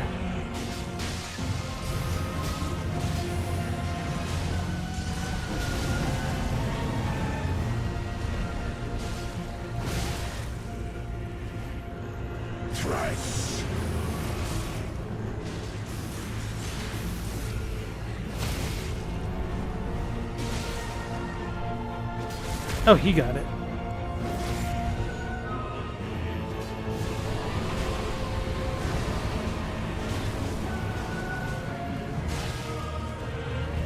That was... I like out of stamina. I don't know why I didn't roll.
Just damn fire on the ground.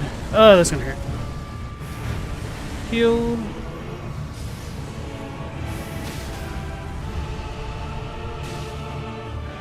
Get that ship hit in. Then the follow-up.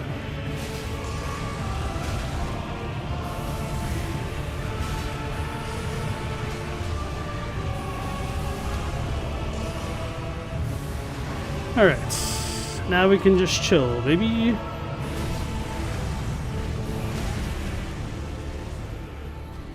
I can see it as clear as day. The coming of our dynasty. Mohg. Mohg's Great Rune. Remembrance of the Blood Lord. Dang, that's a lot of runes. So I'm assuming Needle Nose Letta will pop up after we rest. Because when I first came into the DLC, I did Mohg first and then Radahn.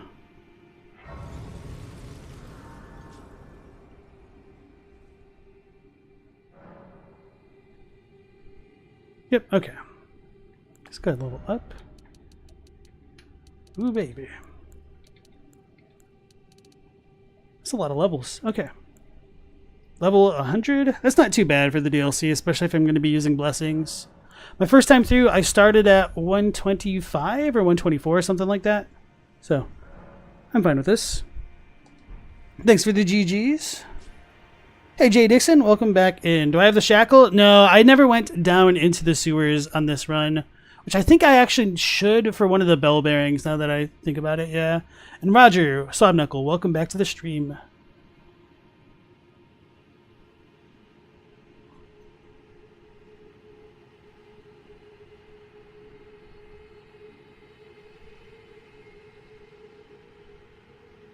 You started at 120, ended at 180. It was rough the first time through. I think I was around 180. I thought it was like 177 when I finished. Somewhere really close to that. So we were like doing the same thing almost. All right. Were you guided here by kindly Mikula? I am Leda. And like you, I was guided by faith along his honorable path. touch the withered arm, and you too will be transported to the realm of shadow where Miquella the Kind now dwells. My compatriots are there already. Like us, they have heard kindly Miquella's call. If you can find them, they are certain to lend you aid. I'm pretty confident if you hit her here, she'll just poof in a puff of golden magic, which happens as well elsewhere in the DLC. Which is kind of funny because like all those people saying, it's a shame that I'm going to have to kill this NPC for their armor set, and then they literally made it so you couldn't do it. Come now, touch the withered arm and travel to the realm of shadow. I will not be far behind. May we meet again. Gold mask disappears in a puff of gold if you hit him. True story, I forgot about that. Come now, I will not be At least I didn't think about that within the context of how these NPCs disappear. Let's check out this cool cutscene, y'all. Touch the withered arm. Head to the realm of shadow.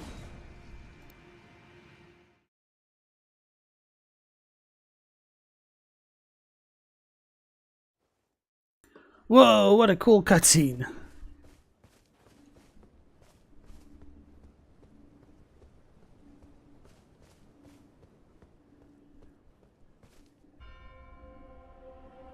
I do like that little touch of not having the music come in until you actually see the skidoo tree in the background.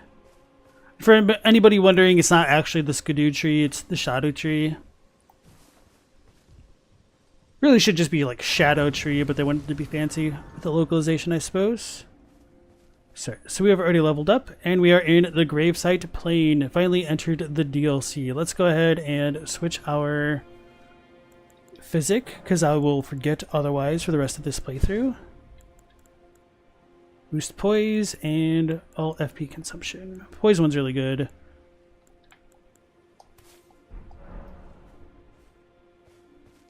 Alright.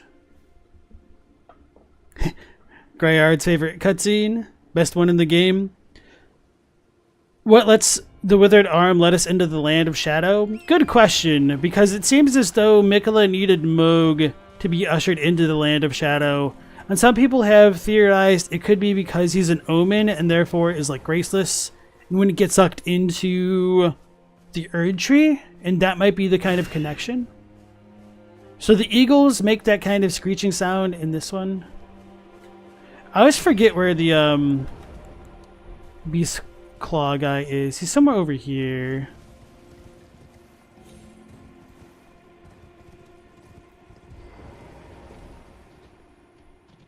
And as we come in, oh yeah, we just have beasts. Those aren't like the super horned ones.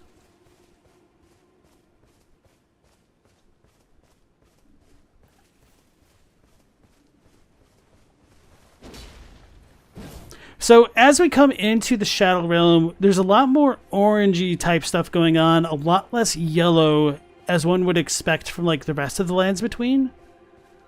So it seems like, I think that the yellow in the Lands Between is more of a recent phenomenon, potentially since after Radagon became Elden Lord, and that just kind of like matched my headcanon when first coming in here.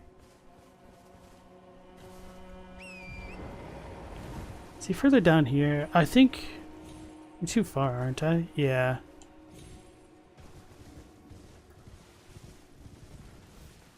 Is that him? Yeah, okay. Yeah, I totally missed him, even though like I stuck to the edge of the coast and whatnot. Loger the Beast Claw.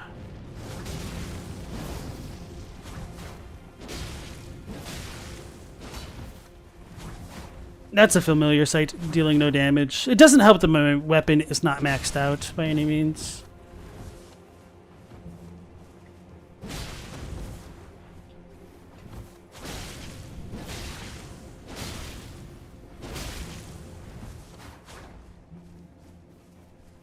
You think he's at night? No, he's out during the day. Appreciate the advice, though.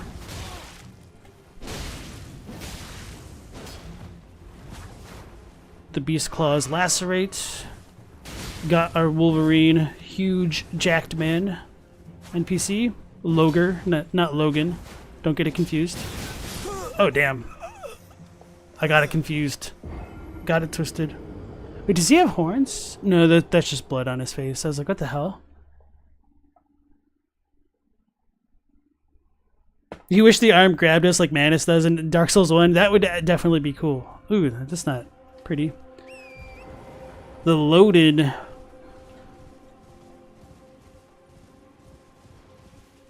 The desiccated corpse facilitated travel. And so... It's very interesting that Miquella abandoned his body once with the cocoon form and like the Halig tree form, and then again with oh yeah, I could use torrent. Huh. I guess this isn't a colossal weapon, so it doesn't work as well as I'd want.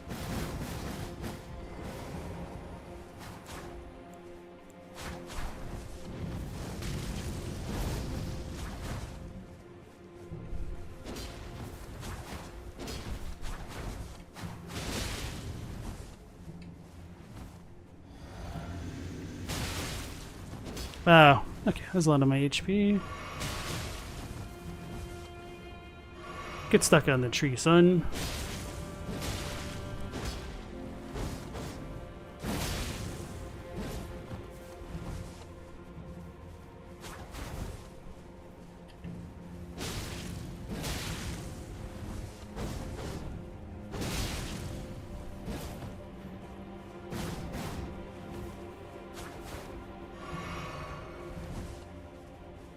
You need a video on Logre's lore?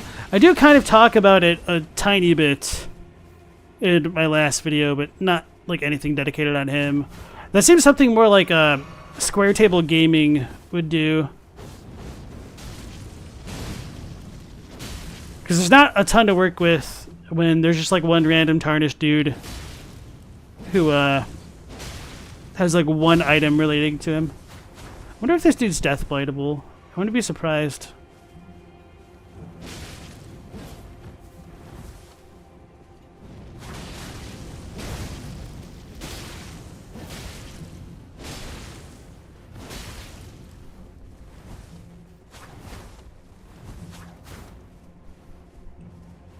Oh, what a maroon.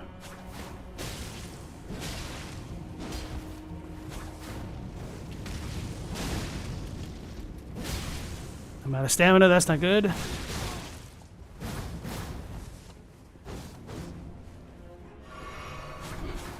I like how being out of stamina can be a death sentence, because you can't just panic roll.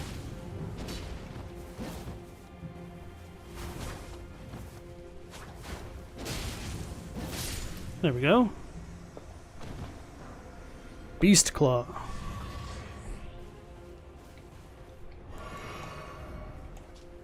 Weapon in the form of a carnivorous beast's vicious claws, used to perform bestial slashing attacks uncanny to humankind. An imitation of the esoteric technique of the Horned Warriors. Those who carry this weapon wield it as though they have been possessed by a savage beast. So this is just kind of one that I didn't really think about too much until I was like really thinking about or really re-examining like Divine Invocation, in that if this is imitating the Horned Warriors and they're moving around as though they've been possessed by a savage beast, and Divine Invocation is literally like calling in the spirits of the dead into the body, I was like, wait a second, they kind of mean this a bit more literally than figuratively, which is what I would have expected on like a first glance at this. Which kind of became oddly important to the lens in which I viewed the horn scent, I suppose.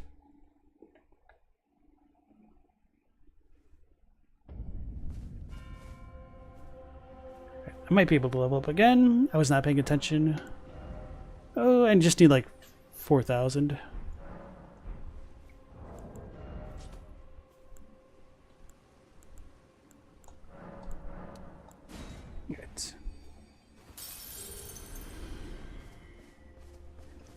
Yeah, so as far as like the withered arm bringing us in, I do think in some ways it would have been a lot cooler if we could access the Realm of Shadow after having burned the Erdtree. Because there does seem to be...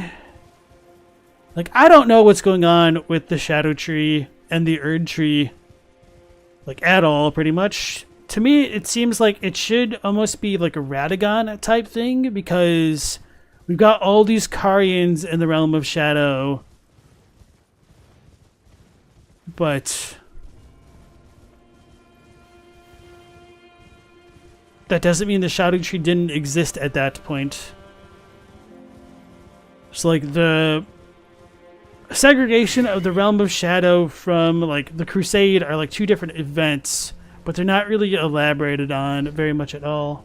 Yeah, I forgot to pick up the Radagon fruit. Radafruit. I was actually really disappointed we didn't get a like craftable item from the Radafruit that would help heal Torrent's HP, because he is way too weak in the DLC. Maybe they patched that. I didn't see that in the notes, but I might not have paid attention. Great Rune of the Shardbearer Mohg, devoid of any benediction, blah blah blah. Wishing to raise Miquella to full godhood, Mohg wished to become his consort, taking the role of monarch. But no matter how much of his bloody bedchamber he tried to share, he received no response from the young Empyrean. So the role of monarch equals lord, so like Elden Lord type thing. That's, you know, not too big of a deal. He kind of does succeed in his goal in a way when they just hollow out his body and put Radahn's soul in. So he kind of wins, sorta, which might be just desserts, depending on whether or not you believe Mohg to have actually beaten the allegations or not. So, red mushroom that grows in sullen lands. Material used for crafting items, easily found everywhere in the realm of Shadow. The flesh of the mushroom is similar to raw meat and can serve as pot innards. Which, there's something going on with the mushrooms that I don't fully understand. Like, why they can be substituted for meat. I feel like there's probably something more to the story, but I just don't know exactly what it is and or how it ties into like melted mushrooms and things like that. Radafruit is berry-like fruit that grows into spirit grave grass. Easily found everywhere in the realm of Shadow, though its bitter taste makes it unsuitable for consumption by humans. So, this grows into spirit grave grass, or is it from? I'm actually going to look this up in the Japanese. I feel like this might be a knee type particle thing. And whether it could just be ambiguous as to whether it grows to or from spirit grave grass.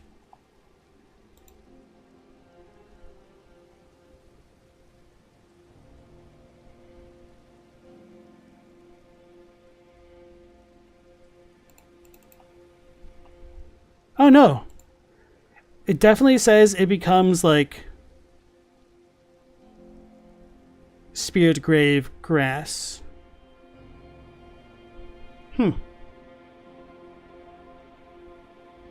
Spirit of grave grass.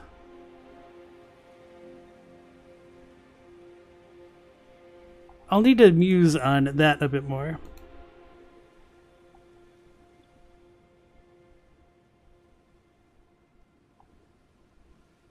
Nightscott talked to Loki about Freya's dialogue, and she never mentions her Dawn's soul being dead and then revived in the Japanese script. She just says the soul is at rest and he's revived. I don't remember what she says in English, so for the Japanese, Miquella seemingly couldn't use the Gate of Divinity ritual for reviving Godwin's soul in the first place. Let me... Redan.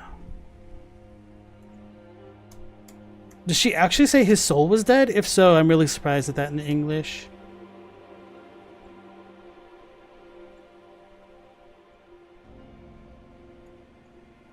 Well, there's more references to Radahn than I thought there'd be. Hold on.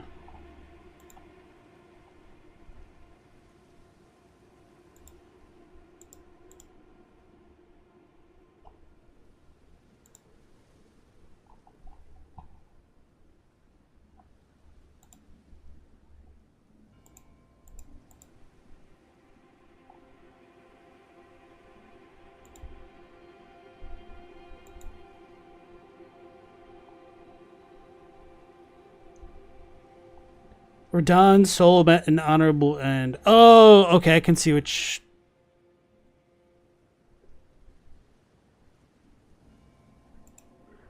Oh, I never really thought about what that meant in the English. Yeah, I guess that is kind of confusing. I should mark this down as something to potentially like make a short about. I don't know, I just kind of took it metaphorically rather than literally, which is unfortunate Because it's... I don't think that's fair to do, to be fair. Thanks for pointing that out. So let me make a note of that real quick. What am I doing?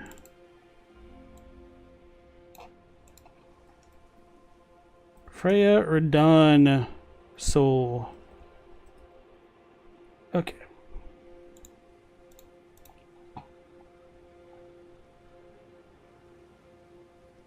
Mr. Yada said, did I ever hear about somebody contacting the Elden Ring localizers about whether the Great Tree references were intentional or not? I mean, they definitely seem intentional, but I haven't heard anything about that, no. But, so, I should rephrase that. I don't think... So, never mind. I guess your question's fair. Because, like, as far as the Japanese goes, it's a question of the English, whether or not it should be Great Tree, one space, or two spaces. That's kind of probably what the issue is.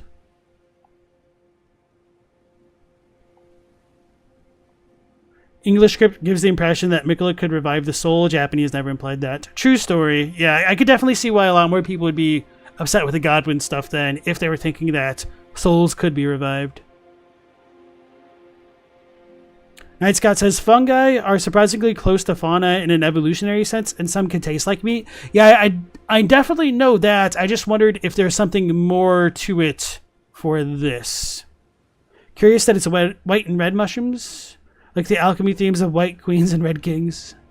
Hey Vorb, nice to see you again. You feel like there's so much death in the lands of shadow that flesh just kind of grows there? That's an interesting idea.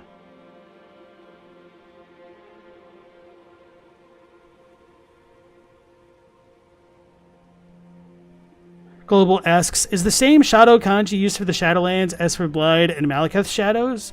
I believe so. I think it's just Kage. And so, yeah, as I was saying, like, with the Shadow Tree and being like, I don't know what's going on with this. I think it would have been really cool if, like, the idea of Death's shadow being sealed within the Erdtree could have coincided with actually burning the Erdtree, and that could have been an entrance point into the DLC, rather than Mikola and Mohg. So you got the black Pyrefly, which will relate to Mesmer. Flies in war-torn lands that have been scoured by Mesmer's flame. They burn in dark and slender ribbons of fire. So some people have wondered whether or not Mesmer burned Melina, and whether these were like smoldering butterflies. I don't really have strong opinions about that, but yeah.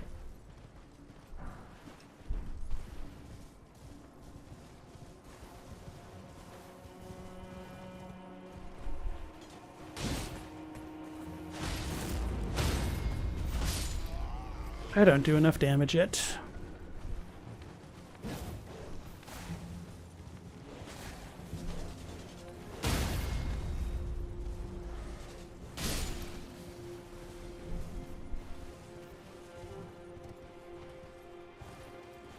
I kind of wish I was using the Godslayer Greatsword just for having the Colossal mounted R2. It's kind of like a cheat mode.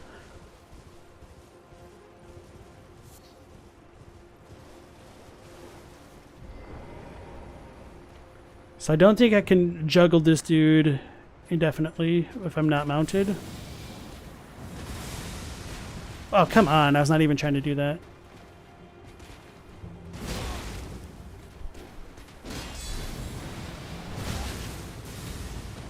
That one was totally me. Oh, that was the lingering hitbox.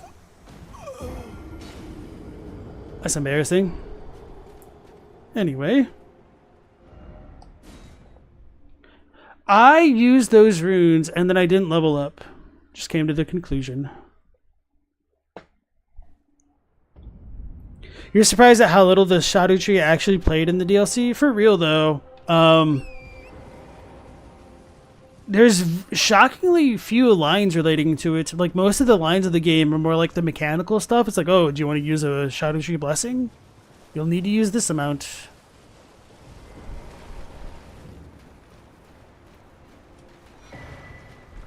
We got our Skidoo fragment. I can summon my Mimic for this? I didn't even know.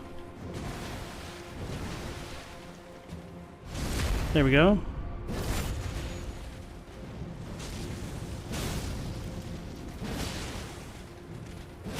Okay, so that chat still works.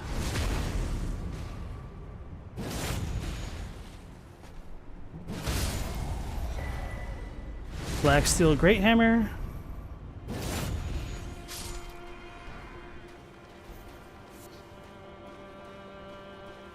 All right.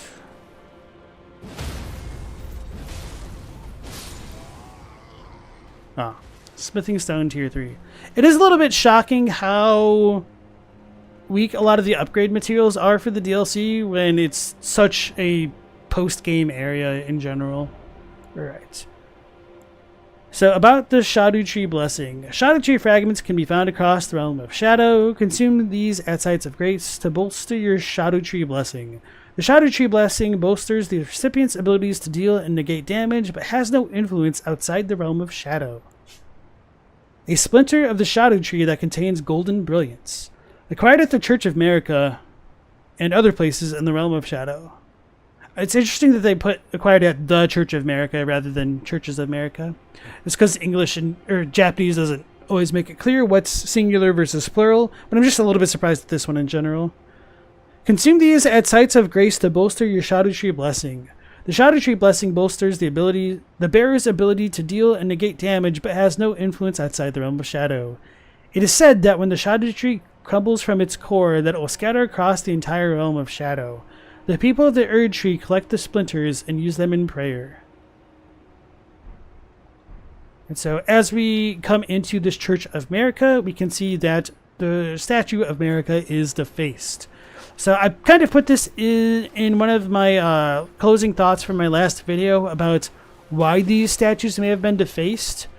What's his name? Queeline talks about wanting to preserve America's sanctity, and there's something in, I think, Messmer's set where it says, like, he accepted the task that America bestowed upon him, and then there's like a quote essentially from him saying, like, direct all thy hatred, thine ire, thy maledictions towards me and me alone. So I wondered whether or not he became the figurehead of America's crusade in the hopes that such maledictions, which are curses literally, will be directed at him to keep America more pure, which might tie into Queline's dialogue. Queline? I don't know how to pronounce it. Anyway.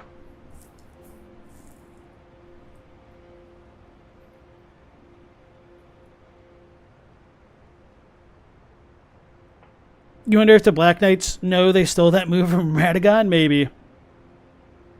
So let's go ahead and actually check that weapon out.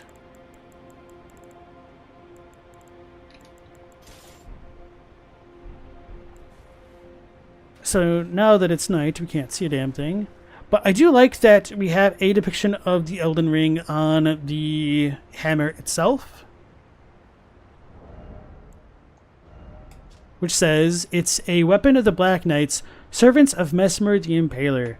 Great hammer of black steel with decorative embellishments in gold, blessed with an Erdtree incantation. Further holy imbuements will amplify the effects and greatly increase the armament's power. Guard counters cause a burst of power.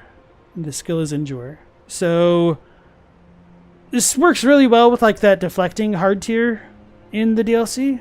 And the black and gold embellishments on it do kind of remind me of Malekith's set, but there's no real direct connection between anything in the base game and what we get in the DLC.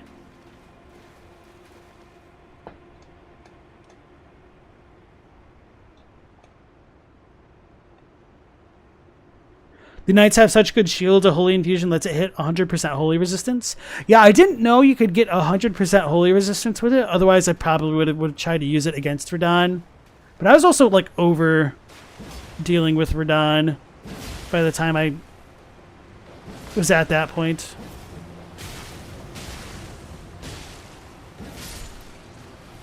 So for whatever reason, these dogs are imbued with, like, Messmer fire. That deer just scared the crap out of me.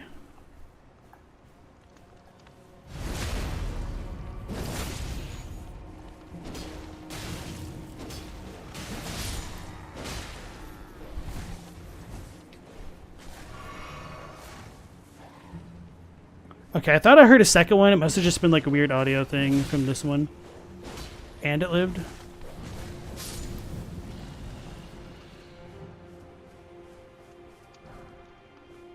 I don't remember there being anything else noteworthy in this spot.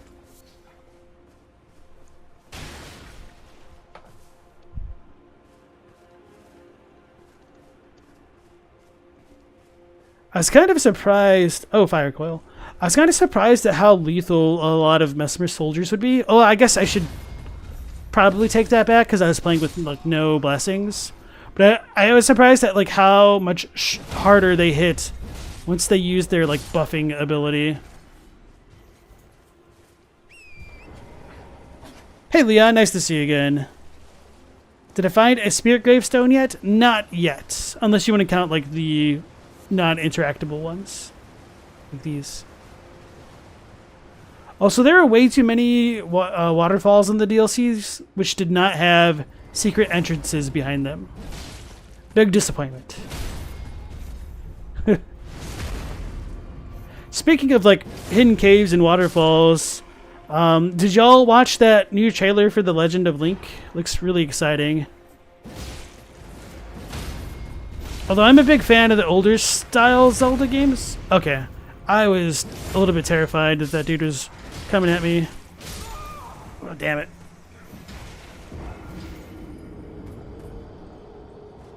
Because I hadn't realized that I was visceraling the other dude, so I thought I was getting, like, hit. And Scholar! Hi, man. Nice to see you again.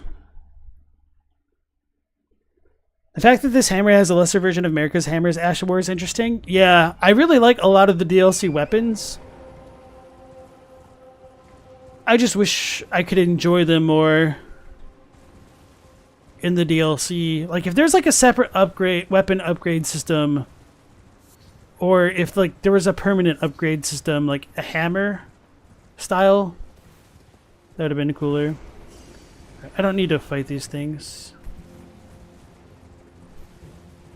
Very few enemies in the game actually just like drop items directly, like this knight who dropped a hammer. Church of Consolation.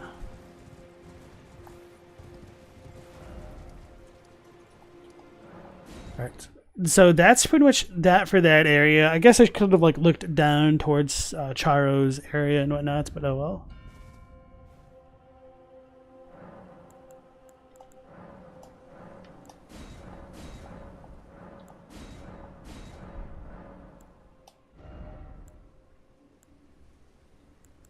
Oh, I need a lot more strength for the Mohg. I need 35.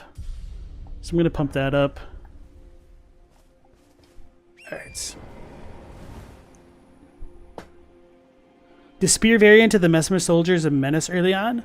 I never had issues with the spear dudes. I was only ever worried about the axe guys. That's a joke waiting to write itself. Oh, I forgot that there's a curse blade dude here. I thought it was a grave bird. I could have used him for footage gathering. Whoopsies. Gravesite plane. Is he still chasing me? He is. I don't want to deal with a curse blade. These dudes are like G's.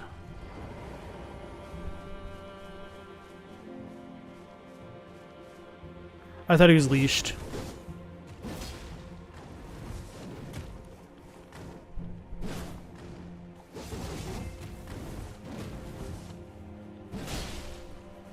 I was out of stamina. Oh, he didn't deal as much damage as I was expecting. That'll do it though. I'm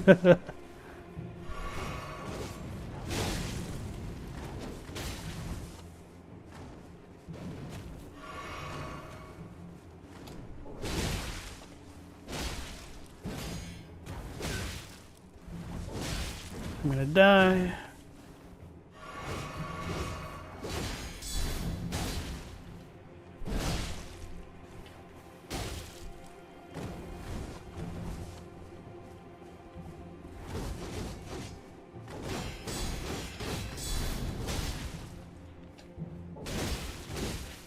I thought that was gonna stagger him. I should have used my flask.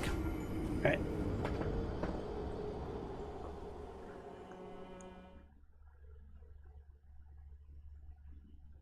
Leon has a schizo theory about the Crucible that involves spirit grave stones, and you want my opinion on it. Okay, go ahead and let it fly.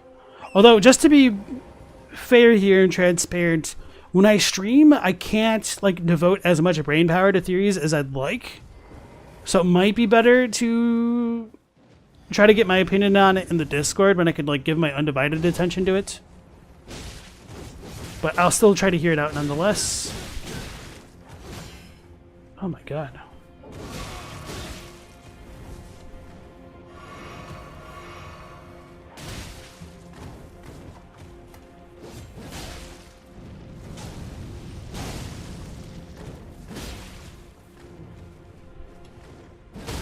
There we go.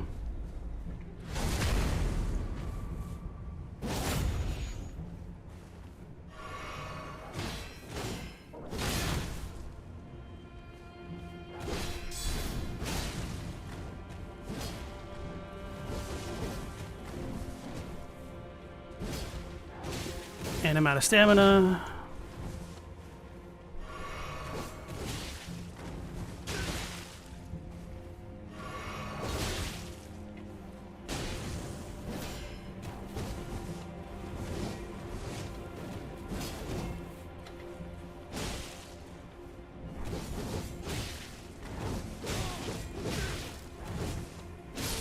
Finally.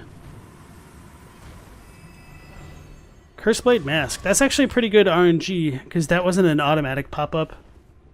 I couldn't remember if I ever fought him and if he did have a guaranteed drop. Right, so, Gravesite Plain. A somber plain covered in spirit graves. The spiral tower of the Hornsent lies to the northwest, and the entire expanse is marred by the harrowing ravages of war. Blessing of Marika. A special physic blessed by Marika, the queen of the Erdtree. Completely restores HP and heals all ailments. Marika once created several of these physics for Mesmer's sake, but never again. Which, does seem as though like she has abandoned Mesmer. It is curious as to whether or not part of the reason she decided to never make them again maybe have been that Mesmer went too far for her and she disliked it, but we just don't really ever have enough information to really come to satisfactory conclusions. It's all just like headcanon. Curseblade Mask. A mask affixed with a crown of tangled horns, horns by those who would invoke divinity. Divine Invocation heightens the dexterity of the wearer, but causes the blessing of the Erdtree to become nauseating, reducing the restorative effect of drinking from a flask of sacred tears. Focus is also troubled by wearing this mask. So I wanted to talk about this in my video, and it was, I think, in one of my drafts, but I cut it just because of like economy of time and trying to like fit it in together naturally with everything was just, it just wasn't working. So I just kind of like left it be so that way people could come to their own conclusions about it. But it might help if I had like the new Godfrey talisman, whatever it's called. But basically, in my estimation, consuming the flasks of Crimson Tears and whatnot is essentially drinking the life juice of the dead, essentially. That's like what the tears are of the Erdtree. And because these dudes are invoking divinity and calling spirits into them, that might be like a competing force of death's powers or something like that, which might be why the Erdtree stuff is nauseous to them, because they conflict, I guess. So it's like putting a diesel in an unleaded engine, or maybe the other way around. Unleaded in a diesel engine. That's probably the better analogy. So, I guess in this scenario, I was going to make a joke that like the Erdtree would be the unleaded gasoline, but it would really be the other way around. Erdtree stuff should be diesel, I suppose. I don't know. Not important. Parry him with my greatsword. Alright. Oh yeah, you were saying the crucible is like the life stream and form from the spiritual energies of the spirits that are drawn to the center of the lands between, and then fade away. This ties together the ancestor spirit items, budding horns, and spirituality. So that really depends on what you think the Elden Ring is in relation to the crucible and or the life stream, and whether or not it's foreign or native to the lands between. And what I mean by that is, I do think there is a good possibility that the whole live stream analogy can bear weight. The only issue then becomes, where did this supposed live stream come from? Did it come with the golden star? I don't necessarily think so. Is like, okay, if you're talking about live stream like Final Fantasy style, I'm assuming you've played the game, and so I'll say, is the Elden Beast and its meteor essentially Genova, and they're just taking the live stream and creating the Elden Ring with it? Is the Elden Ring like essentially, what do they call it? Ultimate materia? Not like the literal spell Ultima, but anyway, I don't want to call it the black materia, but you know what I mean.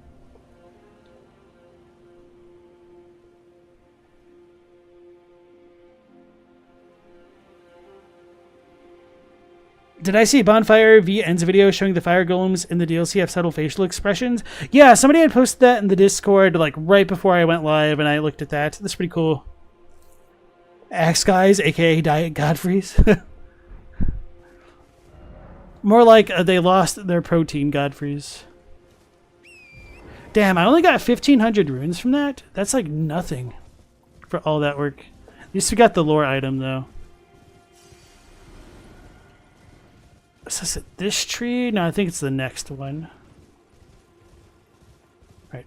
So I do like, as we come towards this settlement, we've got a bunch of hanged hornsent over here,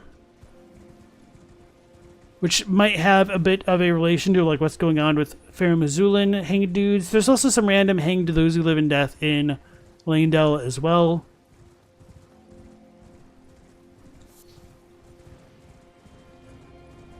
And as we come around here, we've got a bunch of hornsent shades. I don't entirely know what these things are. I think they're meant to be like cursed existences, essentially. And they may have been burned by Messmer's flame, but it doesn't necessarily burn the soul away, and so this might be the remnants of their bodies, like of what they are without their bodies. So these could just be like their lingering souls.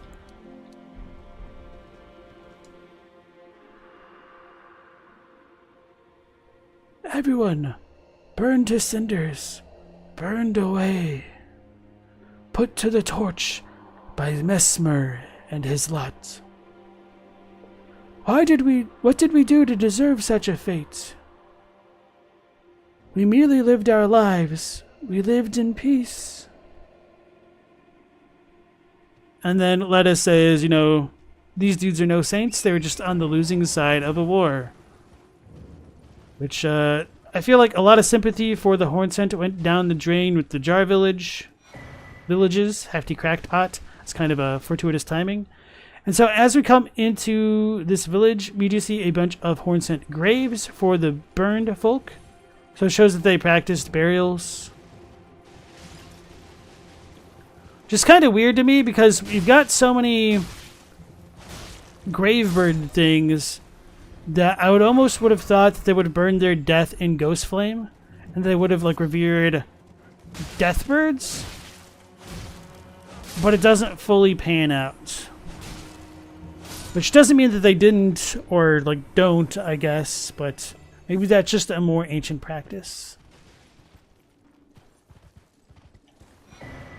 Greater Potentate's Cookbook. Plus the Hefty Cursed Pot. Hefty Cracked Pot.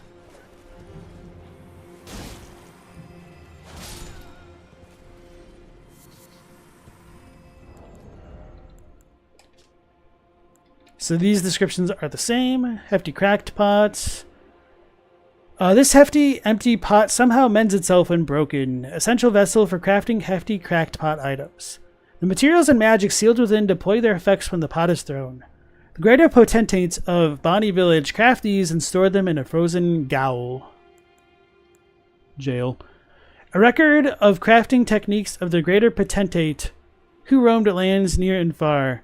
Haunted by the grotesque practices of his village of birth, he stuffed great pots with all manner of things. Acquired the knowledge to craft the following in the hefty fire pots.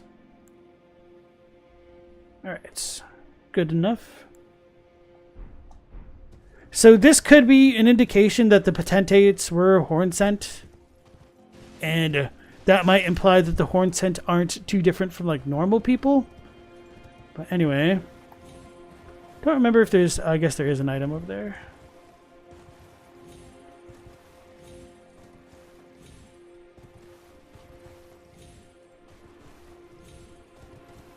Let me be stubborn about my parkour. Oh well.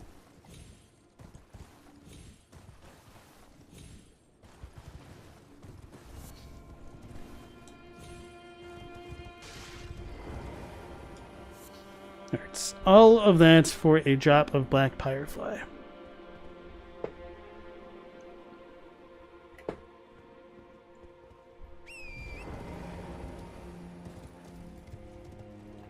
Asking thinks they revised the lore of the outer gods. For example, the Formless Mother seems to be one of the horn-sent tutelary deities who invoked divinity.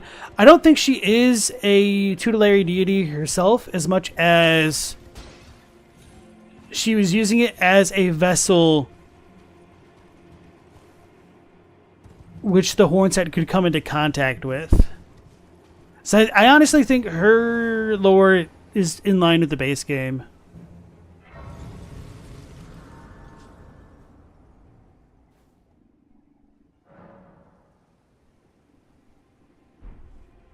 Oh, you see our losers who lost the war? Got him. Thanks, our Crusader. And Egon, welcome back in. Hefty Cracked Pod is a dig at us lore theorists? No, you. Got him. Right.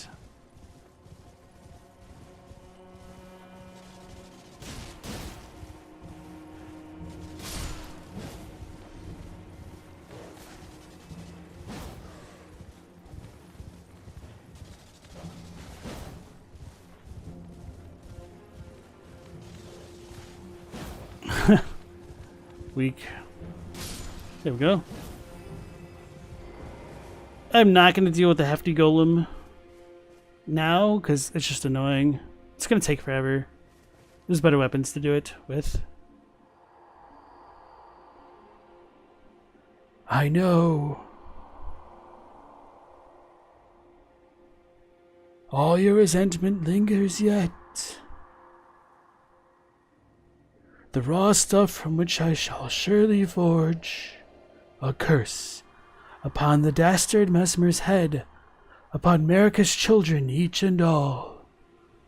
So this is a really cool ghost, and this is just even more supporting evidence to suggest that like resentment and those kind of lingering negative emotions will go on to forge curses, which is very in line with a lot of FromSoft games.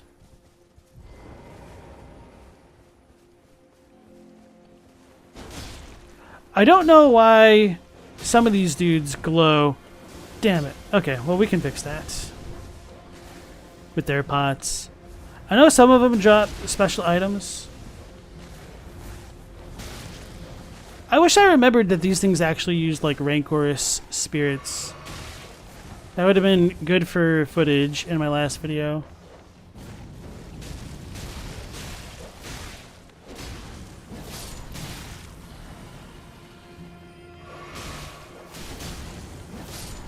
I need armor with better poise if I'm getting poise broken by stupid rancor spirits.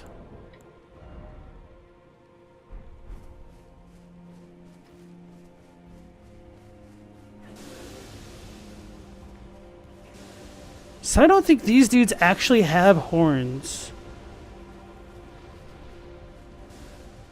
Interesting.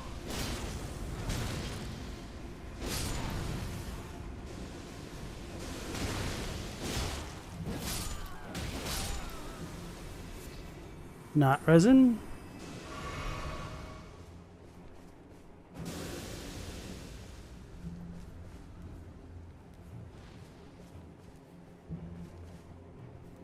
I'm kind of disappointed we don't get some of their like staves, their staffs. Because they've got like snakes coiled around them or something like that. We can find a couple of these dudes by like all the man flies and whatnot. Oh, here we go. Spirit Gravestone. Let's go ahead and pop in that one scaredy ghost.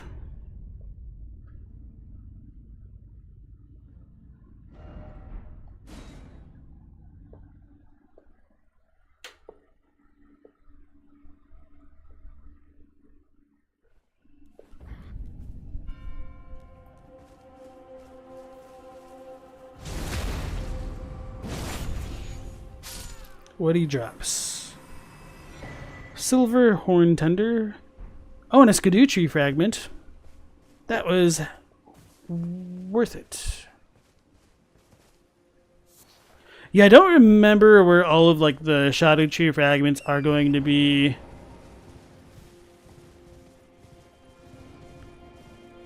Because despite this like being a lore through, I don't want to necessarily explore like every nook and cranny again. Because it's not, because now that I've like gone through the DLC once, I have like a better understanding of like what typically has like items worth looking at, and so it's easy to forget to like look in spots like that for things. So let's go ahead and check out the knot resin. Knot-shaped lump of resin that exuded from the roots of trees. Found near tree roots everywhere in the realm of shadow. Serves as a primitive catalyst, making it suitable for processing using sorceries, incantations, and the like. I am a bit surprised that if there is supposed to be like a bona fide great tree type thing, that it isn't tied into knot resin by any means. For what it's worth, the shadow tree is called a shadow great tree. Like one bit of text. Hold on, I'll look it up real quick. It's literally in one item that we see anything relating to the term like great tree in Shadow of the Erdtree. Taiju. Appears in... Oh, it's the Hornsense dialogue. Go to the misshapen tree of Umbra. In that forsaken place, blood must spill, the blood of your fellows, the Erdtree faithful. So... Kage no Taiju. Yeah, so it's like the Shadow Great Tree. So head to the Shadow Great Tree. So, is the Shadow Tree the Great Tree? Maybe, like, unironically. Spirit Gravestone. A piece of a gravestone that has started to turn into a spirit, mainly found on the gravesite plane. In places to where the dead have been brought since antiquity, the oldest gravestones turn into spirits and then fade away. Which is very interesting. I'm going to need to think about this more, especially with like the larval tier connection. I should probably change the time to night. I don't remember if there's a larval tier around here or not. Old currency used by Hornsent, made by coating spiral horns with silver. These trinkets were once symbolic of society's upper echelons. Right. I don't have too much to say about that right now, other than it's interesting that the Hornsent are deemed as like a society, and the beast people are said to have like not meshed well with society or something like that. There's something else that talks about the advent of society or culture making the beastness slip away, something like that. All right, let me pull this up.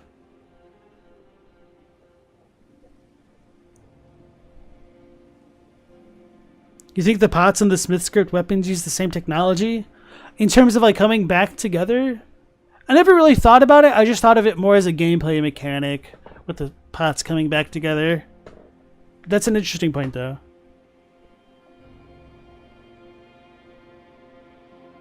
Asks, do I think Count Ymir in his dialogue means the Greater Will created all creatures in this planet or created the Erdtree civilization? I tend to think of the Greater Will as being deistic, in that it may have been the equivalent of the Big Bang and kind of started things off, but I don't think it necessarily crafted life or the world or anything like that. Corn says, Umbra means shadow? Yes. There's a larval tier near the graveyard. Okay, I'll switch it over on tonight. I thought there was one around here. Actually, it's already close tonight. And not close enough.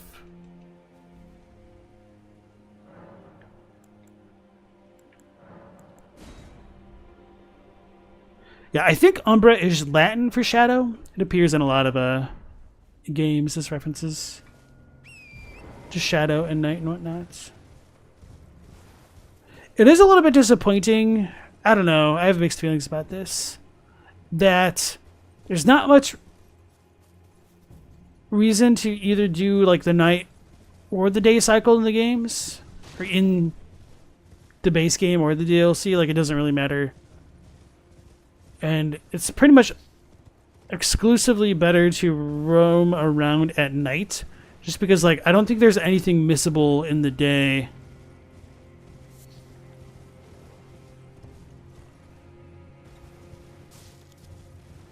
I don't want to deal with that guy.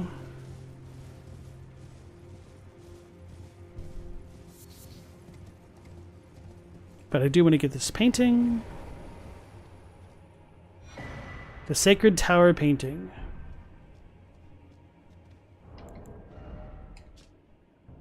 Work of a wandering artist, reminiscent of a painting titled The Sacred Tower.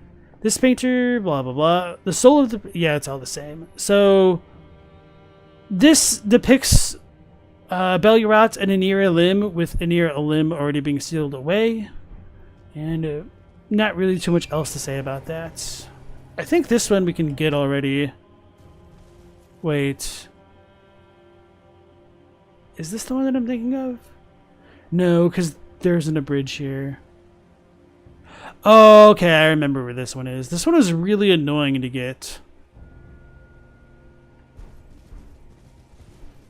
For me, for some reason. So as we come over here, we've got a bunch of the Horn-Sent Inquisitors just kind of patrolling around for whatever reason. Can we even get their cool candlestick or their little knives? I don't think we can. Which is pretty disappointing.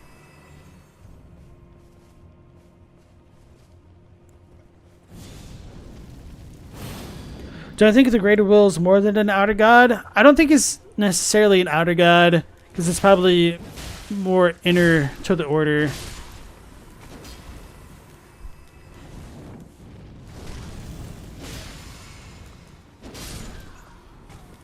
So that's technically a hex, what it just cast right there.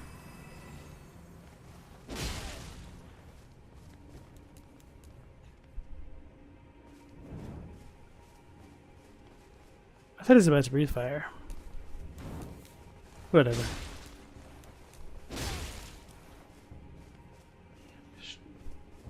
Trying to see if it's going to heal itself. Can it not breathe fire? Or did I, like, walk out of range? It's broken.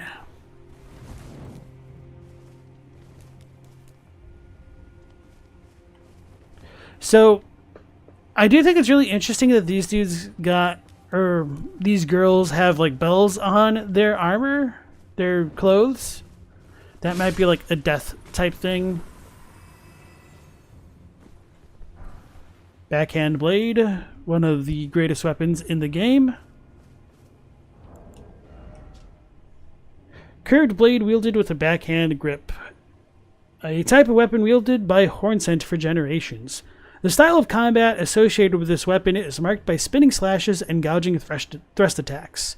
And part of the reason why this weapon is so good is because of the blind spot skill, because it will allow you to dodge a lot of enemy attacks, which is might be like almost integral for trying to like beat Radahn and not getting hit.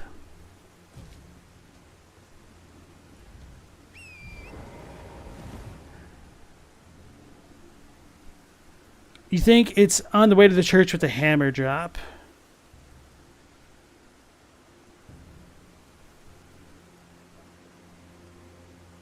Grown up, welcome on in. Abductor version also looks like it's insulting America. I'm not sure what to think of them. I have started to wonder whether or not they depict America after all. So as we come over here, we get a bunch of grave birds, but we'll just leave those ones alone. I don't want to try to fight the dude in the mausoleum yet, because my build is not suited for that just yet.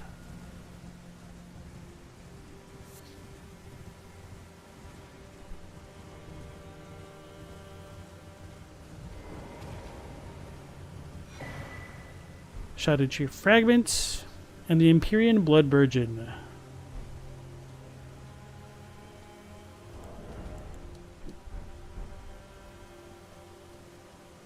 I'm going to switch to daytime just so we can actually see what's going on. Although it's really cool how dark and gloomy it is. Oops.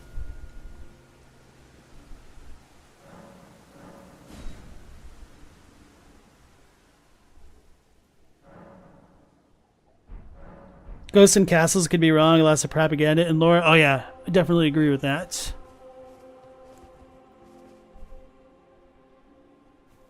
Alright, here we go. Fie, another. Treading the heels of Miquella. Then, as that woman would surely say, we are in our purposes well aligned. But understand, your kind are not forgiven. The Erdtree is my people's enemy. By Marika long betrayed. Set aflame. I believe Miquella's apologies when he says our delivery will come. But never will I see your kind as worthy. And yet my oath I cannot overlook. If Miquella it is whom you would seek, then comrade, allow me to give you this. These are the sites of the crosses I found. I urge you, follow after Miquella. As long as you abide by his footfalls, you will be no enemy to me. Cross map. I urge you, follow after Miquella. As long as you abide by his footfalls, you will be no enemy to me. And obviously, if you did the bad portion of his quest, that doesn't turn out to be fully true. But to be fair, at this point in the game, he is kind of being charmed by Miquella. I urge you, as long as you abide. Alright, so let's go ahead and check that out. The cross map is a simple map drafted by a horn scent, marked with the locations of golden crosses. These crosses indicate Miquella's footprints. Alright, let's go talk to Fredja.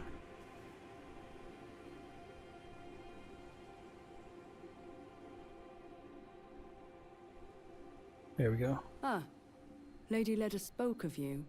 You're that tarnished. Guided here by kindly Miquella. Won't we all? I am Freya. I once fought alongside General Radahn. In battle, you can be sure I'll hold my own.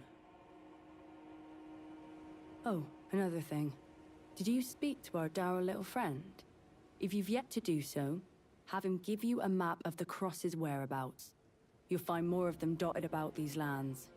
They are Miquella the Kind's footprints. If you've yet to do so, be sure to have our dour little friend share his map of crosses, assuming you intend to trace kind Miquella's path. Alright, so one of the weird questions about the DLC is where do all of these tarnished come from? And I don't necessarily mean Miquella's retinue, because you could hand wave them as being part of his posse. So he waived the VIP pass and added them as his +7 or however number there are. And what I really mean are like the random tarnished like Loger that we fought a moment ago, or Quayline, and whether or not the tarnished already existed by the time the realm got separated, or if they came in after the fact somehow. There's just not a lot of good explanations for how such events came to be. Now, one thing that I did want to mention and kind of forgot as the course of the game was going on was that the Shadow Tree does seem to have like two types of stalks, with one curling around like the major one, which resembles more like the Erdtree. And I've wondered whether or not that's supposed to be kind of like depicted in the Confessor double helix spirally type tree that's stabbed by a sword, but it doesn't really match that idea. We've also got a ton of spiral tree symbolism in Bellirat itself, but yeah, I don't know. It just doesn't fully seem to fit together. There's also the really weird depiction of the Erdtree, I think in the Erdtree surcoat, where it looks more like a Y than anything else. Touching the cross says, carved words coalesce. Quote, I abandon here the first of the flesh of my body. So I'm not really going to go into Belurot, but I at the very least want to talk to Ansbach and Moore.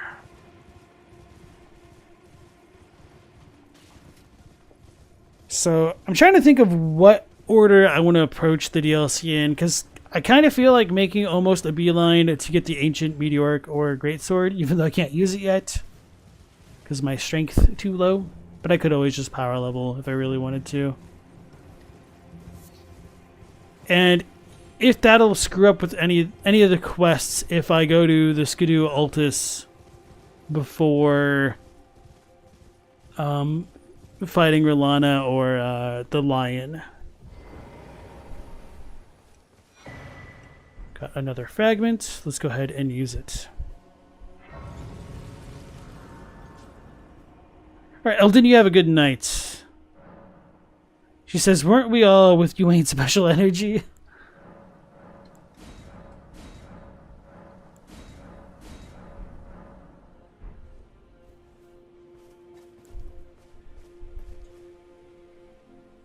Oh yeah, I didn't read the Blood Virgin thing yet either. You must be the Tarnished. I am Ansbach.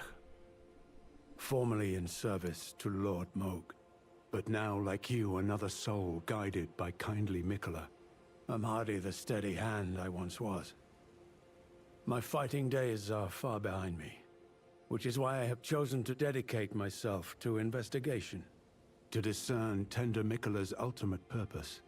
I'd rather not volunteer service to a new master unless I know that I can be of use. May I request a service of you? 6 crosses identical to this one have been discovered in these lands. They are akin to tender Mikola's footprints, or gravestones, which mark what he's left behind. If you discover any more crosses, be certain to tell me. I presume you, too, are keen to know just what kind Mikola is doing here. If you discover any more crosses, be certain to tell me. I presume you, too, are keen to know just what kind Mikola is doing here. Right. So Ansbach is a follower of Mohg, like the chief follower of Mohg.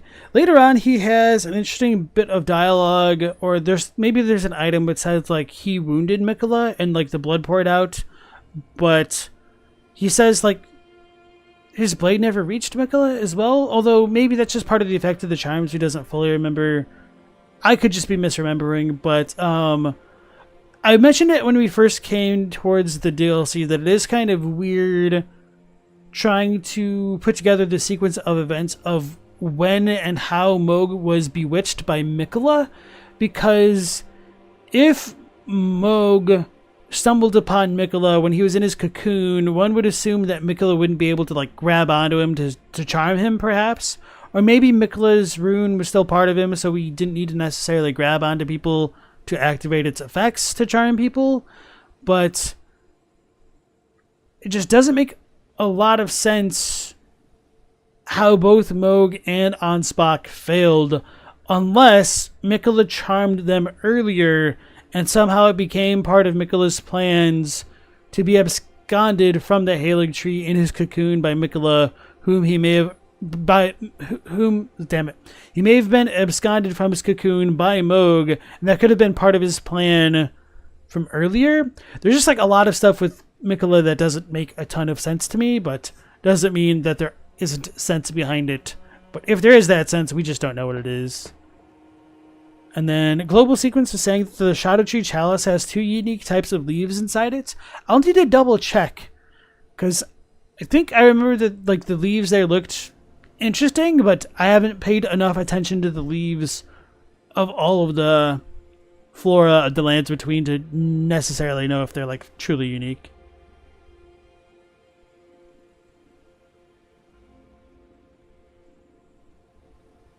Yeah, I'll definitely be going into the forges at some point throughout the DLC. Since, I mean, part of the reason why I was skipping a lot of stuff in the main game is because I was just trying to get to the DLC quickly. But I'll explore it pretty thoroughly. There's just no guarantee that I'll remember, like, what is around every corner, I suppose. Ansbach's the best bro in the DLC? Yeah, I really do like Ansbach as a character.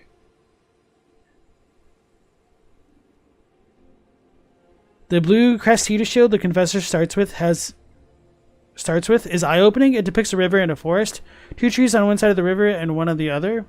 Why is it eye-opening? Hey bro, thanks for joining the Discord. Yeah, we talk a lot about the lore there. Leon says, the fact that Ansbach's in control, honorable, and generally a nice guy implies a lot of stuff about the pre-Mohg charm Mohgwyn dynasty. Maybe. Or maybe it's just that, I don't know. I think it's pretty easy to overlook the bloody fingers. I really, really wish we had a little bit more of an insight into what was going on with Mohg and why he would have chosen Miquella. Or maybe he didn't even really choose Miquella. It could have all just been the charm. But actually, that's kind of...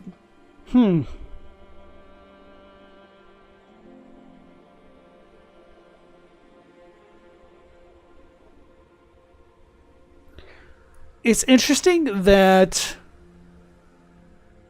either the Mother of Truth didn't give enough of a damn to release Mohg from his charm, or she couldn't, or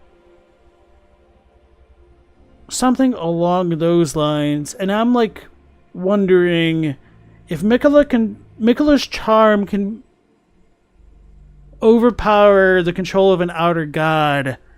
That's very interesting, and I wonder why, or if he did something similar for Millennia. Maybe that ties into the unalloyed golden needle being able to withstand the scarlet rot, after all.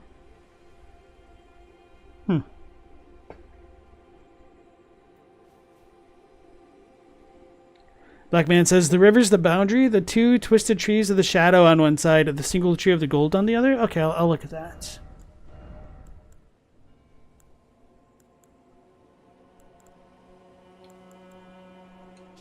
This is not very blue. A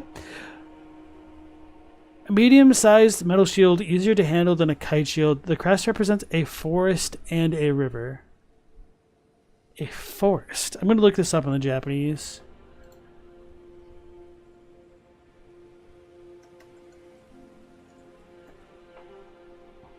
I need to look at the base game items, don't I?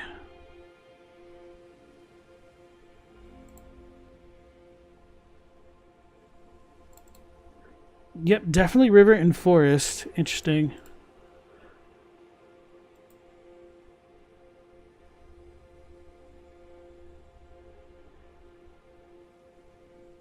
I could see what you mean by that. I don't know if it's fair to call them like singular trees though. But doing a good thing, reminding me to stretch.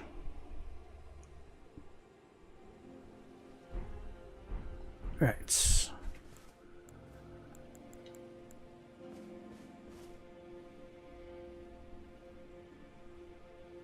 Hello there. Together, we work. Together.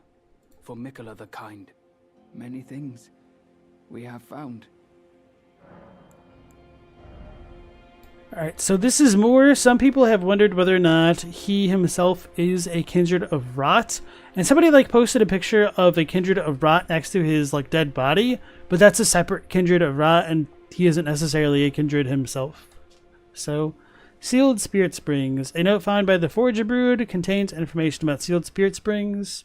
Further details are available only to paying customers. It's not really worth buying, even for only 1,000 runes. Well pickled turtleneck. Turtleneck meat that has been thoroughly pickled in a bitter solution. The effects of the Forager's Brood's pickled delights are enhanced by the fermentation or rotting of the ingredients. Though this results in a pungent odor, some come to find the aroma irresistible. You know, that's a good point in terms of like rotting, fermenting, festering, making them more powerful. And I wonder if there's a comparison to be made to like curses and spirits, and whether or not being cursed raises one's divinity or spirituality, which does kind of work with like the horn scent divine invocation stuff, I suppose. Sanguine amaryllis. A blood flower with meaty petals, material used for crafting items, grown by blood fiends in pools of blood. Perhaps even the fiends admire blood's beauty. So that's pretty much it. I'm not worried about the pickled livers and whatnot. So now that we bought something, we can talk to Moore. I like finding things for you, Lady Leda, her allies, and the forager brute. Things bring joy to all. I like finding things for you, Lady Leda, her allies, and the forager brute. Things bring joy to all. Alright, so that's pretty much it with this for now. Goodbye.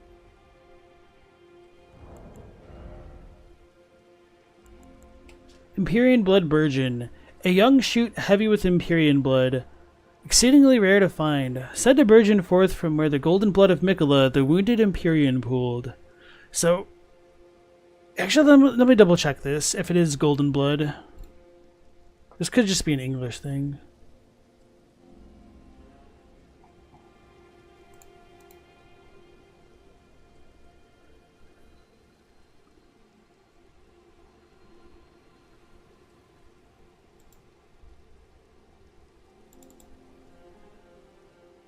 No, it's definitely golden blood. That's weird.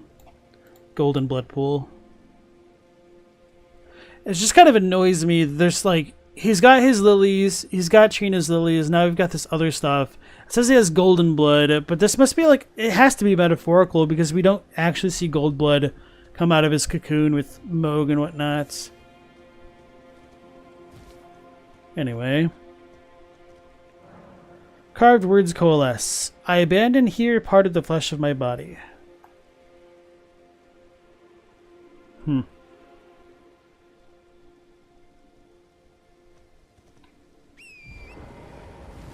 Moore does talk like a bug. Okay. Well, come on in, operator. The blood in the cocoon isn't actually his, right? You know, that's a fair point. I kind of always assumed that it was Mikola's. But I guess you could say that it's like all just Mohg after all. Broken rune?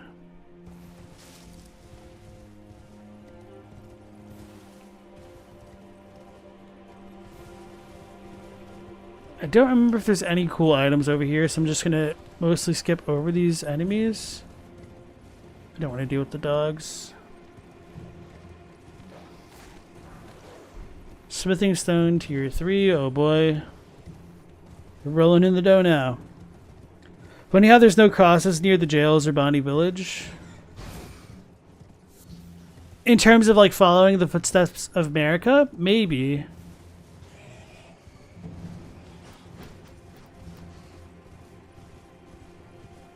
And I should like analyze what order Mikola would have traveled around the Shadowlands in based on the crosses, because if the first ones were over here and then like he abandoned Trina later, it's just a little bit strange.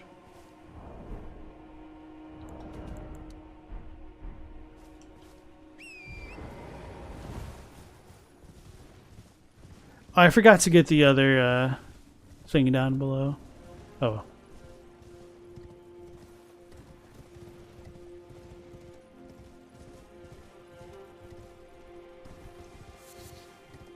Alright. So now we get our first revered horn sent tutelary deity's body showing up. Revered Spirit Ash. Spirit ash of those who came before it, infused with potent spirituality. acquired from the corpses of Hornsent and other objects that ritually decorate townships and villages across the realm of shadow. Consume these at sites of grace to bolster your revered spirit ash blessing. The revered spirit ash blessing bolsters both summoned spirits and spectral steeds' abilities to deal and negate damage, but has no influence outside the realm of shadow. The withered corpses were called tutelary deities, and revered spirit ash was said to quietly accumulate in the palms of their hands. So, tutelary deity is kind of like a guardian of the land, essentially, which kind of checks out with these descriptions. But the fact that these spirit ashes... Hold on, let's read these first. Revered spirit ash can be found across the realm of shadow. Consume this ash at sites of grace to bolster your revered spirit ash blessing. The revered spirit ash blessing bolsters both summoned spirits. Okay, that's the exact same thing. It doesn't really seem to affect Torrent that much, but let's go into this.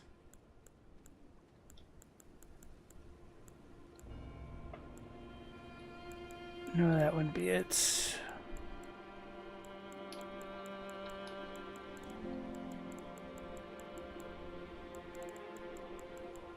It's not anything that talks about it. Maybe it's like a... What are they called? A quick load tip. Damn.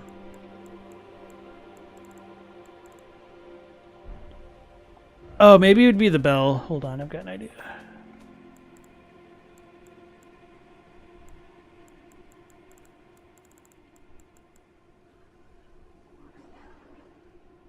Empty ashes of war, devoid of any memories of battle. That'll be important to note. A bell capable of summoning various spirits from the ashen remains. It usually requires FP to use. Spirits can only be summoned in the vicinity of a rebirth monument. When summoning is possible, the monument icon will be visible on the left side of the screen. Only one type of spirit may be summoned at once, and then may be summoned during multiplayer. So I think that's pretty much that. So I thought there was another item which talks about it. I thought it was actually like a tutorial thing, but if so, I don't have it. But anyway, there's memories in the ashes, essentially, of spirit ash and the ashes of war type ashes. And so the fact that the revered tutelary deities spirit ashes don't have memories suggests to me that they may have like let go of their memories, which allowed them to ascend to like the realm of divinity in a metaphorical sense. Kind of similar to the Path of the Dragon in Dark Souls. But of course that is just kind of my headcanon and what makes the most sense to me. Alright bro, you have a good night.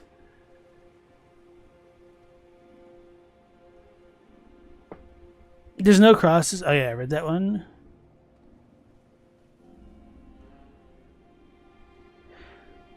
Bro thinks that Mikola resented his mother, and it makes sense he wouldn't have shown concern for her past, therefore he wouldn't have traversed in those locations. I don't know. I don't know if he actually resented Marika or not. I think he was just trying to follow her wishes in a weird way. Leon thinks the Cross Order is the gravesite plane, the Cerulean Coast, then Shadow Altus, and then the Keep, and then Rao and Irin Lim. I think so. There's also like a bunch in Bellirat as well, but that could be part of it.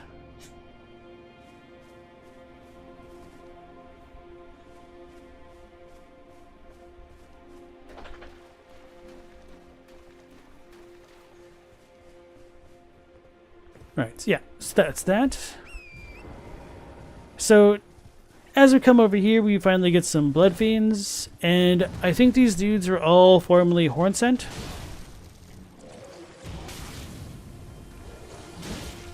Oh no, not the rat dog. Not rat dog, but bleed dogs.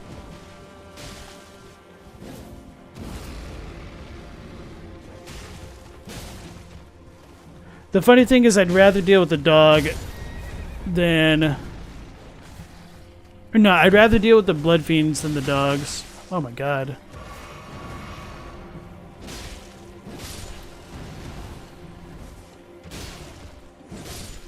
I'm kind of surprised at how easily these things stagger.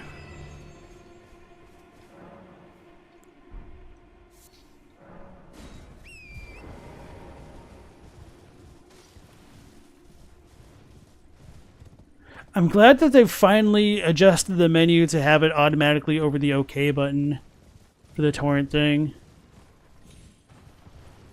It's terrible having to manually switch over in the middle of combat.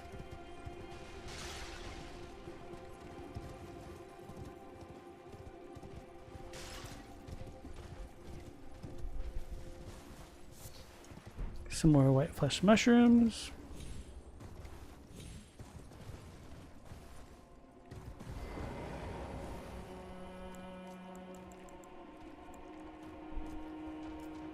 Oh, I didn't realize there's a Stick America here. So, this is pretty cool. You can see that we've got the blood fiends that are like sleeping on the ground, and the other dudes are like kind of eating them or potentially drinking their blood, which is why they have the glowing red eyes. Some people thought that these guys were demi-humans because some do have glowing red eyes, and they thought it could have been related to knights. But no, it's because they're drinking the blood of their fellows, which causes them to get like this. And so they kind of like revere the Mother of Truth. Alright. That's not how you do that.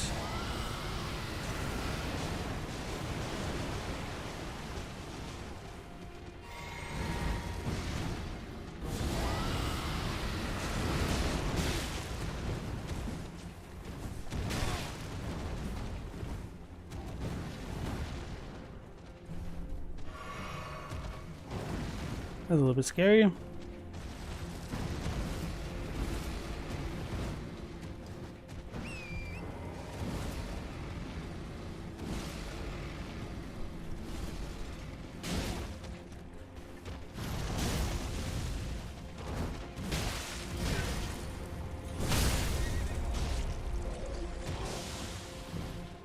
And these things could also use some blood flame attacks, which is pretty cool. Which is their affiliation with like the Mother of Truth.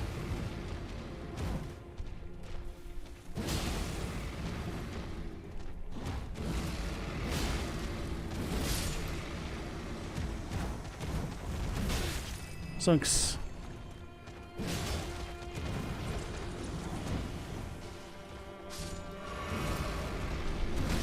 Oh, reached.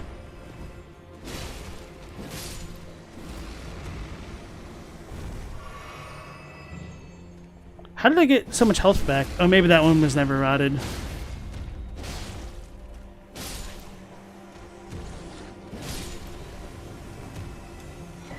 Bloodfiend's arm. Sweet. That's actually really good lore right there. Wait, no, we need the... It's the arm or the Hexer's arm? They have like 2 items. Oh, no, this is perfect. Weapon used by the Blood Fiends. An arm pulled from the corpse of one of their kin and wielded as a makeshift weapon. Having been sanctified by a blood ritual, this armament is capable of spraying blood stored within when executing a strong attack. Which is true, like you can kind of use the blood, but I don't really know if it has much of an effect. It seemed pretty negligible, but interesting idea nonetheless. Whatever this is, it doesn't really look like much of an arm to me. It's almost like the Amygdalin arm, but it doesn't fully resemble a lot of the blood fiends that we see. So the fact that the blood rituals can sanctify, aka purify the blood is very interesting to me because of like, there's not a lot of things in the FromSoft games that actually purifies things. So the Mother of Truth potentially having the ability to do that is just very fascinating. And I've wondered whether or not a cursed blood is of use to the Mother of Truth as like a fuel source. Maybe that may have been why Mohg became besotted with his defiled blood. And now we get our quintessential Outer God heirloom. So, before reading that, we're going to head on back to our super cool statue.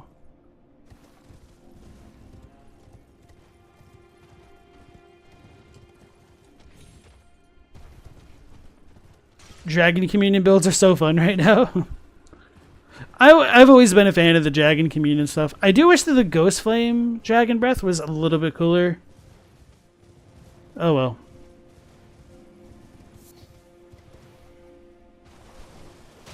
I've not messed with the bale stuff too much, though.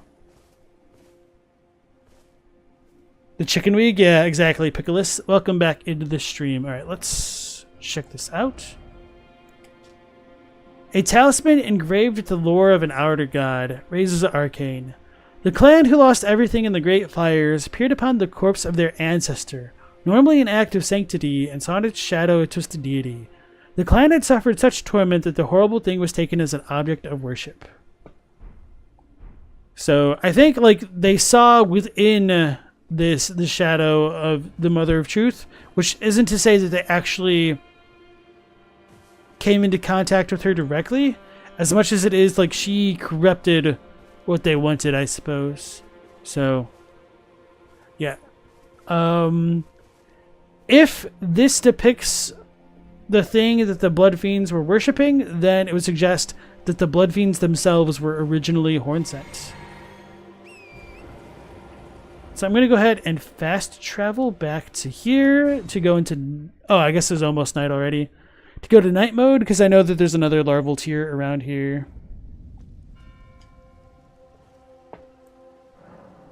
The top is the shoulder. Yes. It just like looks weird and doesn't look like it matches too much of anything though.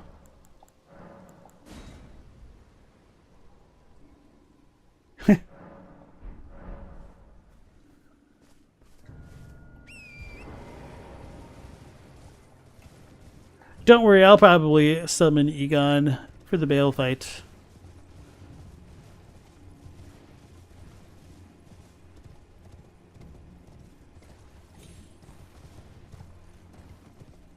Alright, so this is super cool.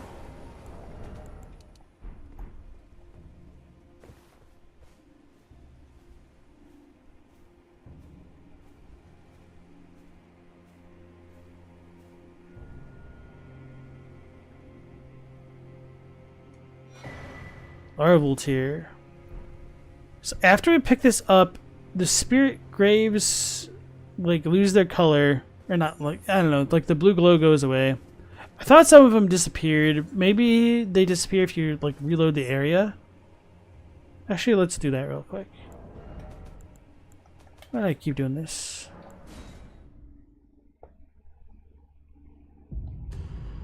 A bleed dragon breath? Oh man, a blood flame dragon breath would be even cooler.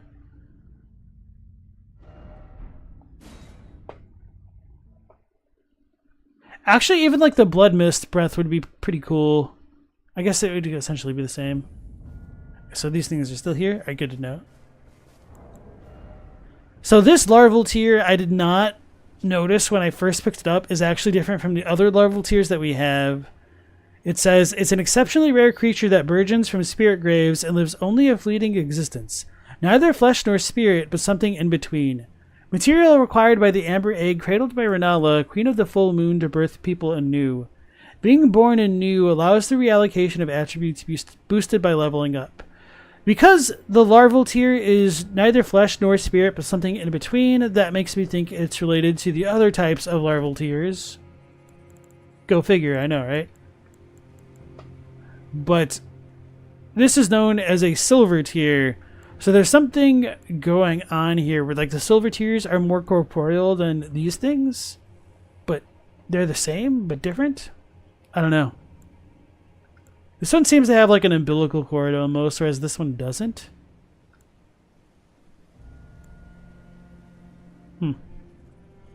How messed up would it be if like this is an infant who never got to live, whereas like this is a dead one or something like that? Celestial Dew.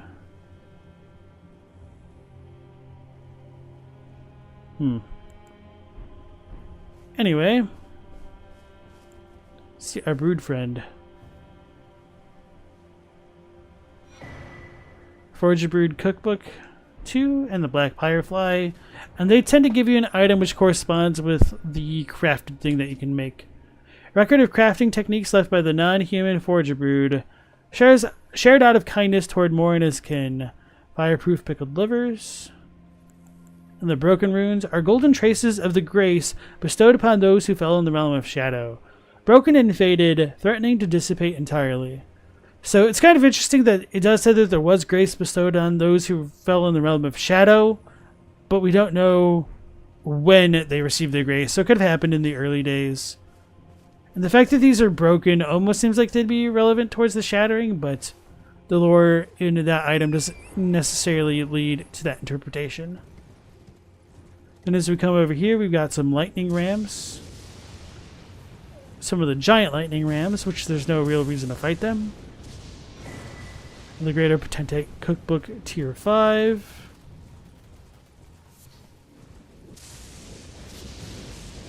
Don't remember if there's any other items around here that I need to pick up.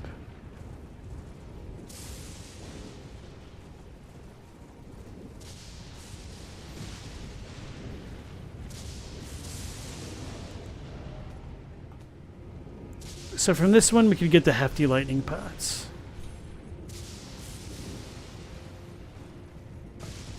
It does look a bit fetal, yeah. Nox larval tears are artificial. Moonlit grave larval tears are natural. Maybe.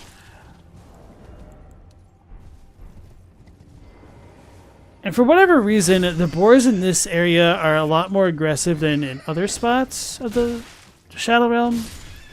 And I wonder if it's because we've also got like a horned rune, not like a rune bear, like a horned bear over here. So if just like the more aggressive types are more crucible touched or something along those lines.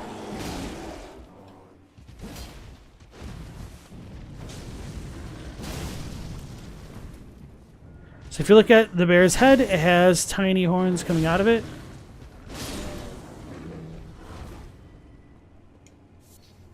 Hey, we got the beast horns. So, yep.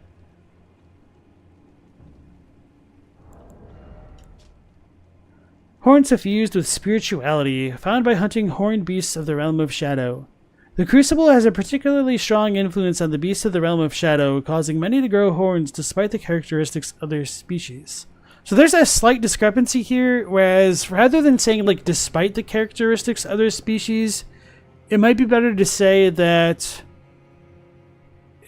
regardless of the characteristics of their species. And that's some like probably splitting hairs a bit, but the reason why I think that's relevant is when you say like despite the characteristics of their species, that could imply that they shouldn't have these characteristics, whereas like regardless is essentially the same thing, I admit, but it's not quite as overt with that implication there, but it's not terribly important. Why do spirits need graves? Aren't they already dead? That's a good question, but from what we've seen with the spirit gravestone item, whatever it was, it's not like they're constructed as much as it is that they form, apparently. The oldest gravestones turn into spirits and then fade away. Oh no, actually this might tie into like the run crackpot theory I had earlier with spirits being drawn into the stone of the Farum Azula rune fragments.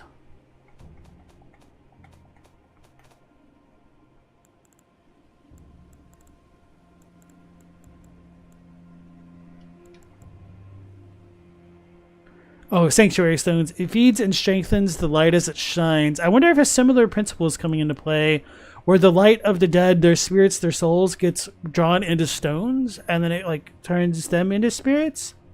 It's weird. I don't know. So it's not like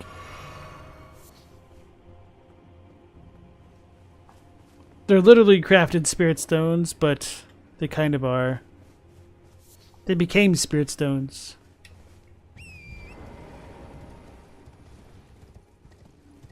Do I want to fight the Curse Blade? No, I'm not going to fight the Curse Blade. If I die, oh well, but it's kind of fun to do it this way.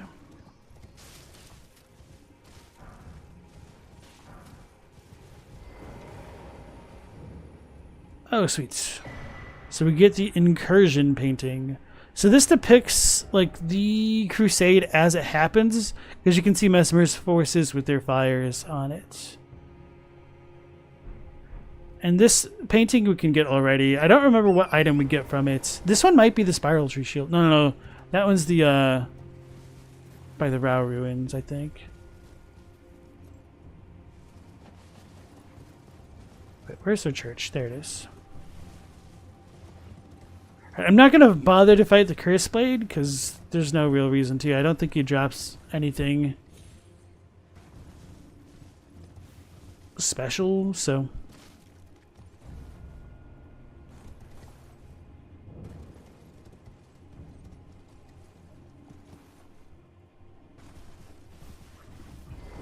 Alright. Blessed Blue Dew Talisman.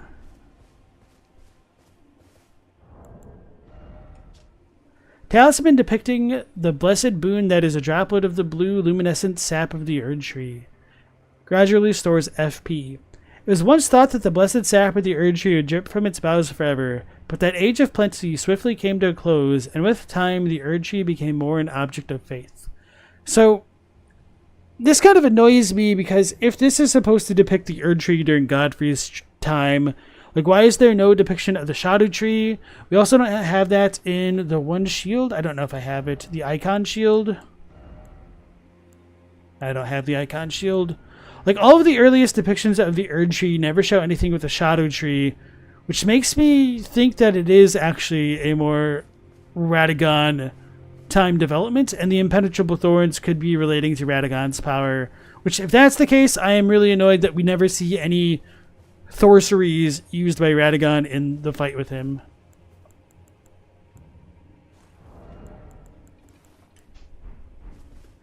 So, the little griffins on this thing also show up in the Precipice of Anticipation, and also the Colosseums with the America statues, but this is kind of reused from the base game as well. I meant to talk about that in the other Church of Consolation. And I can't remember what this church is called, even though I just looked at it. So we get the Oathseeker Knight set. And the Pata.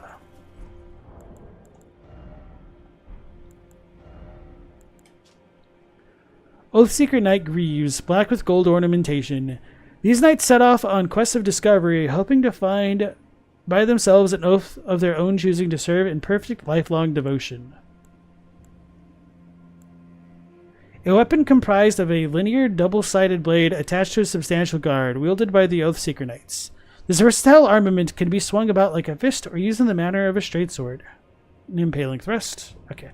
Actually, I don't know how much this is going to influence my equipment load, but let's see how heavy this is.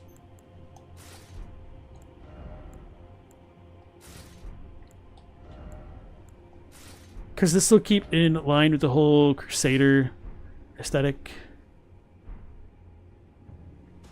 It's unfortunate that this doesn't have like a cape or anything. Oh. It's like a Dark Leda type armor set there. So do the stones turn into larval tears? Maybe. It's a good question.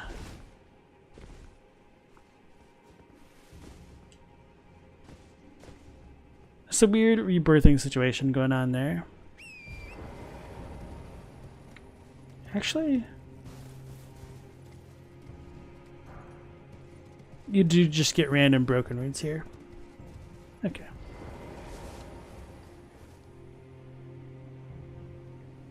Maybe the stone, spirit, and flesh all merge into one substance of pure potential. That's actually an interesting way of looking at it. Hey Nectarine, how's it going? You couldn't reply earlier, but you think the Mesmer Soldier Gear says they were given grace in exchange for going on that crusade. I don't remember exactly, and that's just one of the issues of not being super familiar with the DLC yet. But you might be right about that. But there's like some conflicting info about grace in general as far as like the DLC is presented to us. Anyway, that'll be it for tonight's stream, everybody. Thanks for sticking in and dropping on by, whether you're chatting or lurking. I appreciate that, or whether you're watching the VOD. We'll be going live again at the same time tomorrow of 10 p.m. Eastern Standard Time, and hopefully we'll catch you on the next one. So until then, take care, stay safe. Last Protagonist out.